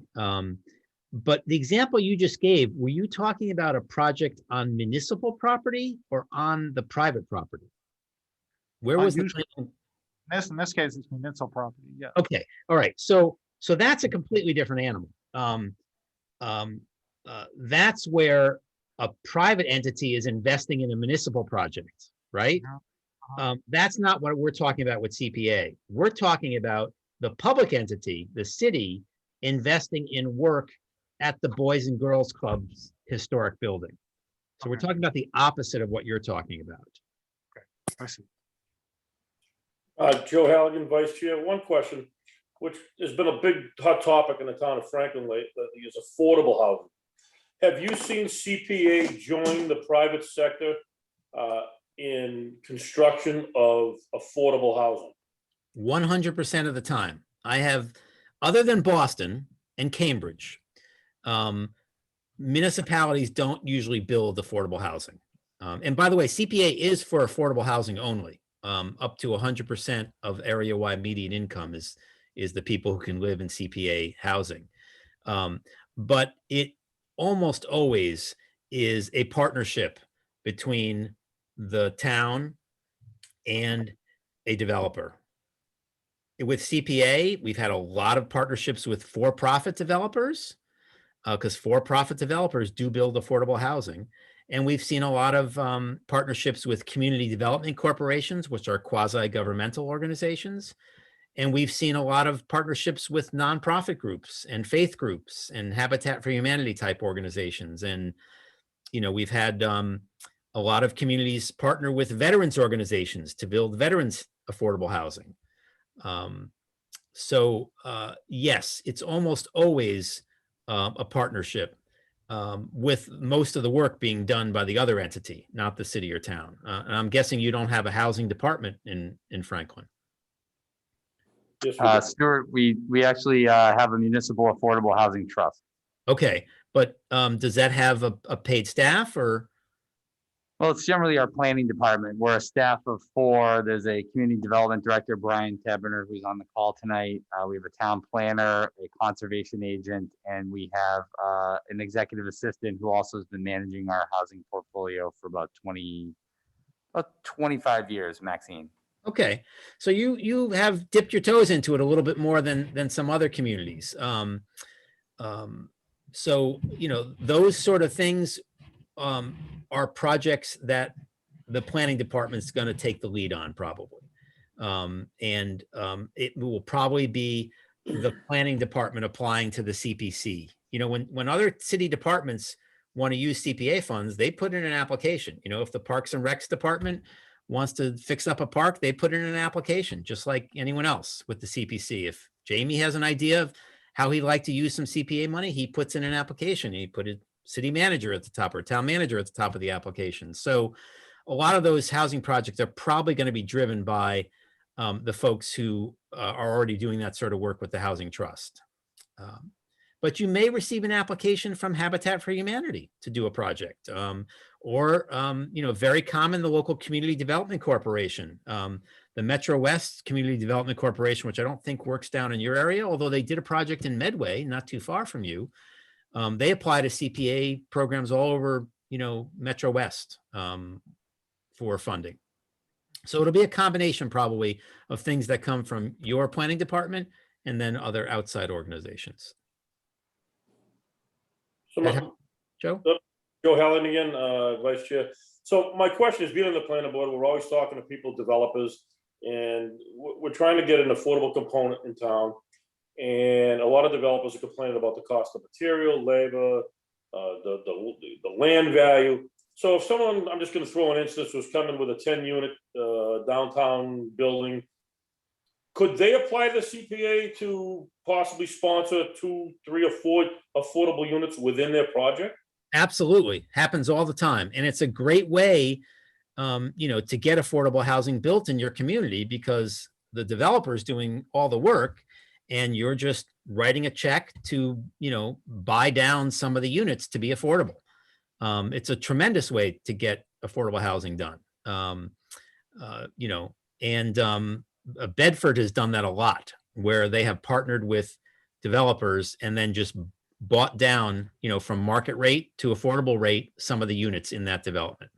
Right, because we're hearing from developers that, the last 20% of the project is the profit. I cannot afford to build that. But if the CPA stepped in and bought those 3 or 4 units, it now makes it viable for the developer to move forward, benefits the town, benefits affordable housing. It's a win-win for everybody. That's exactly it. Those are terrific projects and very common. So let's move on. So I want to, because we're at 1 hour and 3/4 already. And so usually we go about 2 hours and everyone's probably getting into a Zoom coma already pretty quickly. So let's move on with the next step. We talked about how the projects happen, that they end up at the council. And I do want to point out that the council's decision-making is a little more restricted than normal. These are the 4 things that the council can do when they're presented with a CPA recommendation. They can approve it, they can reject it, they can approve it, but with a reduced amount, or they can reject it, but then order the money sent to the reserve account. And this is kind of rarely used, this last one. I could see it being used in a case of where you apply, put in a recommendation for a housing project, and that project is a lot of money, and that's going to represent your 10% spending that year, but the city council rejects it. Therefore, you would be out of compliance because you wouldn't have spent or reserved any money on housing. So they could order that money sent to the housing reserve instead. The council cannot initiate any CPA projects on their own without a CPC recommendation, and they cannot raise the amount of the appropriation. Nor can they make, substantial changes to the project, minor legalities and things like that, they can certainly fix in the order. But if they change the scope of the project, it's not your recommendation anymore. And the CPA legislation says they can't vote on something unless it has your recommendation. So if you put in an application, to partner with Habitat for Humanity, on 2 houses on Johnson Street, they can't change that to 4 houses on West Avenue. They are much more limited with CPA because of this checks and balances between the CPC and the council. All right, so this is sort of my last slide before we have a cadence point here, and we can check in with everyone and see how they feel. So to review some of, we call these 5 things are really kind of some of the basic tenets of CPA, and we've touched on some of them, but I kind of just like to review them at the end for folks. CPA is never to be mixed with general municipal revenue. And by mix, I mean CPA money ending up in the general municipal budget or replacing things that were already in the general municipal budget. That's the supplanting issue that we talked about, and that's not allowed with CPA. You can combine general municipal money and CPA money to do a project, but you can't have CPA money end up supplanting regular municipal spending. CPA can fund capital projects. It can never fund operating expenses, except maybe a little bit in that support category in housing. If you had a housing office, for example, and it can never fund maintenance. It's a capital program by and large. This is a common question we get about recreation in CPA. Recreation is actually, the definition of recreation in the CPA legislation is actually a subset of the definition of open space. So that tells us that recreation projects in CPA are for outdoor use only. You can't invest in any buildings or large structures for the recreation category. One of the things that you'll do a lot with CPA, most communities do, is to acquire open space to protect it, or acquire farmland, or acquire restrictions on farms or open space. When you do that, whenever you buy something with CPA funds, it has to be permanently restricted to the purpose for which you acquire it. Excuse me. So if the town buys a piece of land with CPA funds for open space, they can't change the use 10 years later to build a new school on it, for example, because there'll be a permanent restriction on that property. And then we also talked about kind of one of the basic tenets of CPA is that everything that the city council votes on has to come from you folks in terms of CPA. So let's take a quick stop here and check in. We can do two things right now.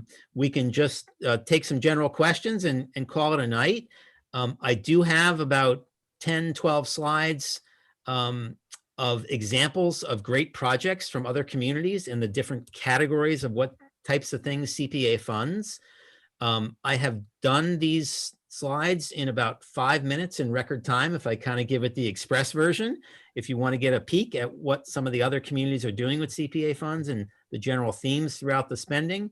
But I want to turn it back to you because, you know, we have been here for quite a while and I know folks might be getting hungry, or maybe there's a Bruins or Celtics game on that someone wants to get to. So let me turn it back to you and find out what you'd like to do for the next couple of minutes. So my opinion would be, I think we can look at the projects when you send us your slides. Sure. Just open it up to questions that people might have. Anything else?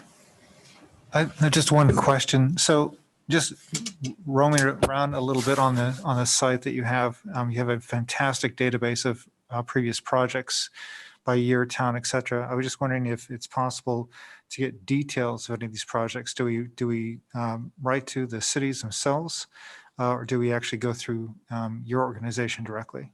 Okay, so when you were on the project database on our website, did you click on the name of the project and have about a big opening, a big window that opened with details on the project? No, I was just looking at a list. I was just trying to search for projects on a specific area. And we're just about to actually overhaul our databases on our website. So one thing that will be more apparent is when you search for projects, you know, 4 things come up: the project name, the date, the town, and the appropriation. If you click on the project name, it is clickable. Another window will open with about 50 data points on that project. Other than that database is actually run by the state. Unfortunately, they collect all this data and they don't display it anywhere on the state's website. So we display it on our website because we feel like the public should have access to it. But we don't collect that data. The state does actually every year, and you will be required at the end of every fiscal year. The CPC has to file a form with the state called the CP3. It's an electronic form to give the details on your projects. So they'll be in that database. But if the details are not in that expanded view, then you would have to contact the community. I will say that after 15 years of doing this, I don't know all 13,000 projects by any stretch of the imagination, but I do know about a lot of them. So you can always check with us too. Yeah, it's a good place to start if we're actually looking at something similar to use as a reference if someone has done something very similar, just to look at how it was structured, the cost, et cetera. So it's really nice to have that as a tool. Great. We're about to launch in the next couple of weeks. In addition to this project database, we have crunched about 25 or 30 different reports that you can pull out of the database. You know, show me a list of all the open space projects that have been bonded in all the communities. And so there's going to be a whole new section of our website that we're just putting the finishing touches on, where you'll be able to dig down into, really mine that data for a lot of different reports. And we're pretty excited about that. And we'll add you to our newsletter list, and we'll put out a newsletter as soon as that section is ready. Just another question, since this is a relatively new program, is there any kind of process whereby the state goes back and looks at or makes requests of people that have done these kinds of projects through the CPA and asks them, what worked, what didn't work, basically lessons learned? Is there anything like that that's captured for people like us that are just starting out to actually review or to access? No, there's not. I mean, if anyone was going to do that, it would be us. Like I said, the state has they don't really consider this their program. For better or for worse, we're it. I mean, people think we're a state agency all the time because you can search for hours on the state's website, and the only thing you're going to find is one thin little page on DOR's site about the trust fund, and that is it. It's kind of surprising, actually. We try to, since you guys support us, we try to run pretty lean and mean. And that is not something that we've really, been able to tackle. We do have a lot of success stories on our website. I think the closest thing we have is in each category, we probably have 15 or 20 success stories where we write a long description of the project and what worked and what didn't work. And we actually give links to, if it's a building project, to the plans, to photos, to documents. So I think that's the closest thing to what we have are these success stories and lessons learned. But it could be, you're right, it could be a lot more robust if we had a bigger staff to be able to do something like that.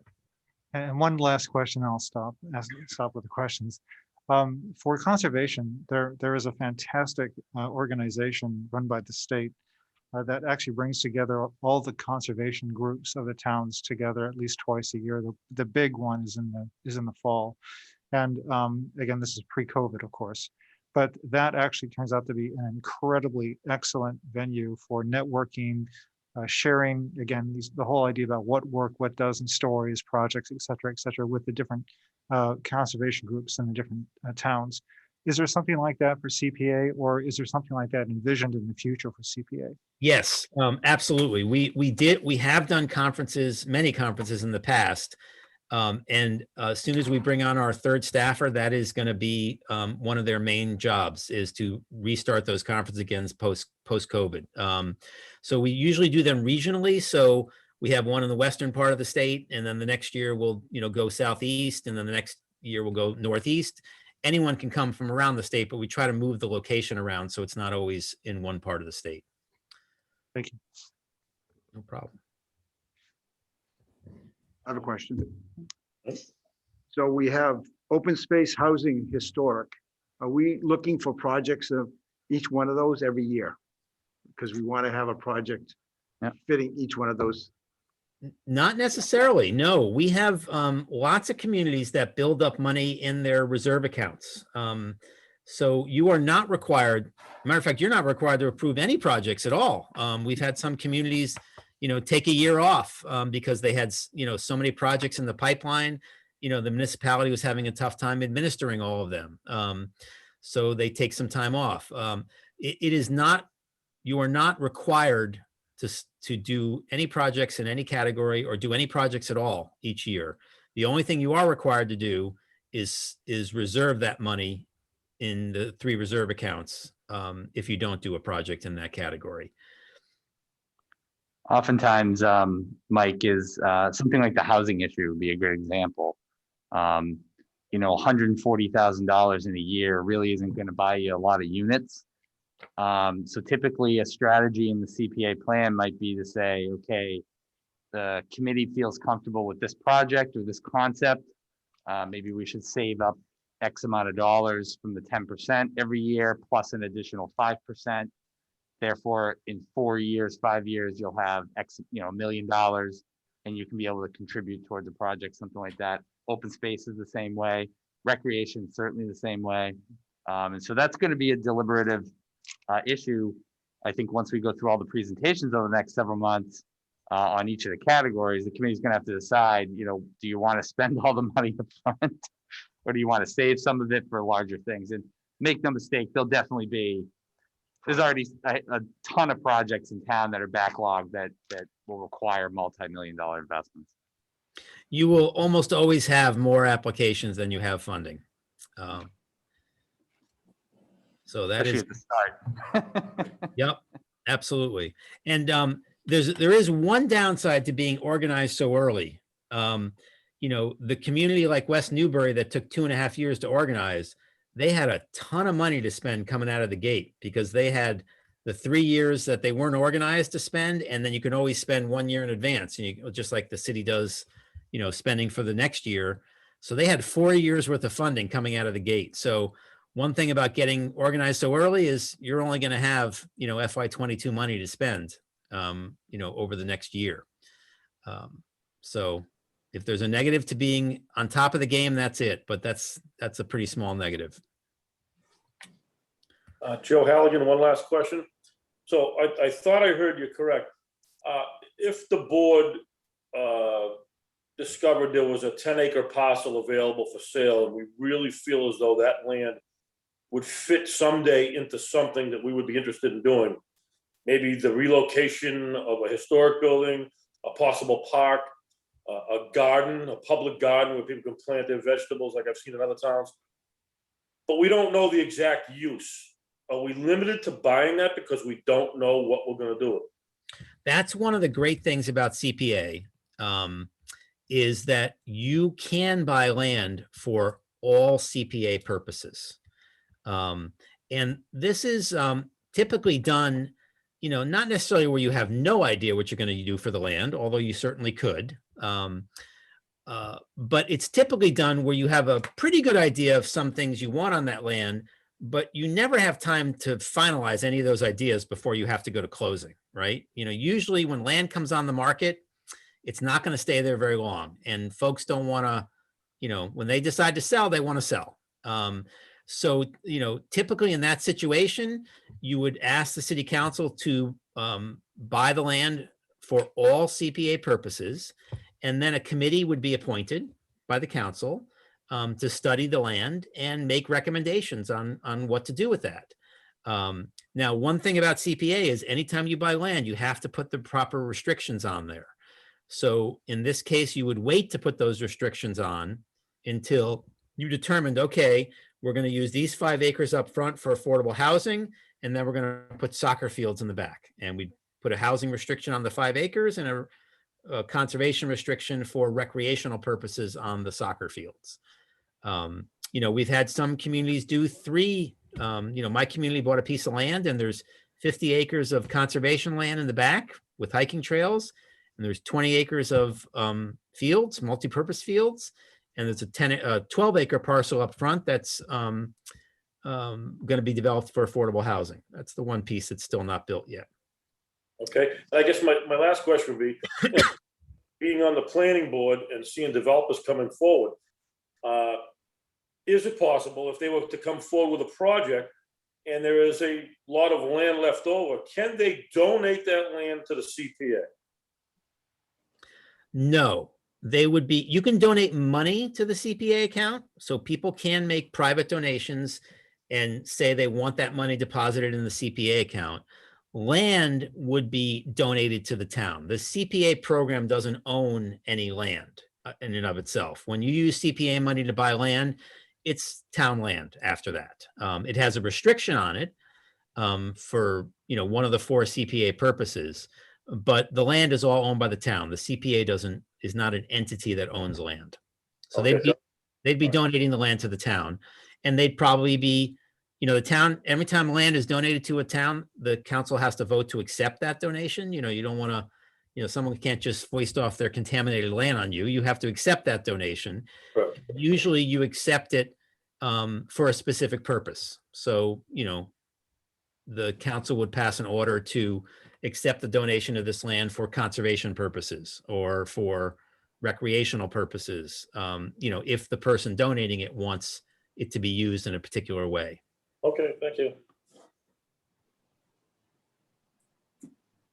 If that That's good. opportunity comes up, Jamie is your first stop to figure out something like that. Thank you. Anyone else? Great. Is that it, Mr. Chairman? Yes, Yeah. thank you, Stuart. I No appreciate your problem. time.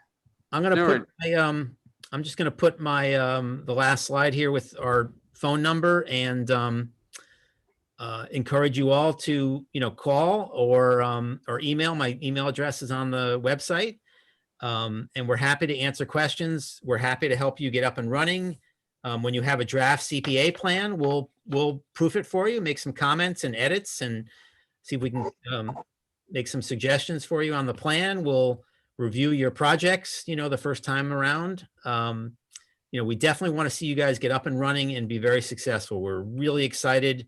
If Susan is still there, I don't know if she's still on the line, but I've been around long enough to have worked on the first Franklin campaign, and it was very disappointing to lose and not get CPA for over another decade. So it's really exciting to have you guys in the program, and we want to help in any way we can. Stuart, thank you so much for taking the time so quickly and, for customizing the presentation for Franklin. Just for the folks at home that are paying attention, April 6th, which I believe is next week, is the next Community Preservation Committee meeting. We're going to be approving a calendar of dates at that meeting. But also notably, next week, we're going to give you, the committee and the community, an update on open space efforts. And then in the months after that, we're going to tackle each meeting. We're going to focus on updates on each of the issues before. So Ryan Jetty is going to come in and do a presentation on recreation. And then we're going to do one on affordable housing as well as historic preservation. Hopefully over the summer, I think one of the other ideas Christy and I were talking about was to maybe take the committee out on a short tour, particularly the historic spots. Maybe just go to the Red Brick Schoolhouse, the museum, the Washington Street Church, and some of the other hot spots that, maybe for consideration down the line. So I think Stuart's slide at the beginning was referencing review plans. Some of them are good to do in this room. I think some of them are probably better to do outside as well. And so, we hope to spend the next several months reviewing kind of the current status of each topic with the committee and the community, just to get everybody started. And with that, I think we'll adjourn, Mr. Chairman. I have one thing. Does everyone agree that we should just have our first budget be that generic Oops, sorry. presentation that they made, the 10, 10, 10, and 5? Yes. And then the rest as reserve budget? Sounds good. So you can take care of that development? We will take care of that, Mr. Chairman. And I think just for clarity on the administrative expenses, that list was perfect that Stuart put up. I think the most likely expenses would be appraisals, site costs. I think Mr. Halligan pointed that out earlier too. And so even if that's not used for any potential purpose in the future, having that available, I think would help the community out a lot. And donuts. And donuts. I heard that. I know, Stu, I owe you a box of donuts for saying a couple nice things about me, but Johnny on the spot or whatever. So I owe you a box of Krispy Kremes or something. No problem. And I'll return that, Jamie. I'll send you a budget template that you can use to prepare for the committee. Excellent. Thanks, Stu. Thank you. Great. So I'd entertain a motion to adjourn. Second. Someone's got to make a motion. I make a motion to adjourn. Second. All those in favor say aye. Aye. We're all It's got to set. be a roll call on Zoom. It's got to be a roll call. I knew Joe was gonna see. I didn't even say anything because I knew Joe was gonna say it himself. Thank you, Joe. I forgot that. Okay, So there's been a motion made and seconded, Yep. and the clerk will call roll. Dave McNeil, Aye. Joseph Halligan, Yes. Christopher Feely, Yes. Phyllis Malcolm, Yes. Wayne Marion, Yes. Jeff Livingston, Yes. Monique Doyle, Yes. Mike, I don't know how to say your last name. Giardino? Yes. Giardino, and Lisa Oxford. Yes. Thank you. Thank you. We're adjourned. Thanks, Thanks, everyone. Joe. Thanks, Thank you. everybody. Have a good night. Very much. All right. Thank you. Might be the bottom button.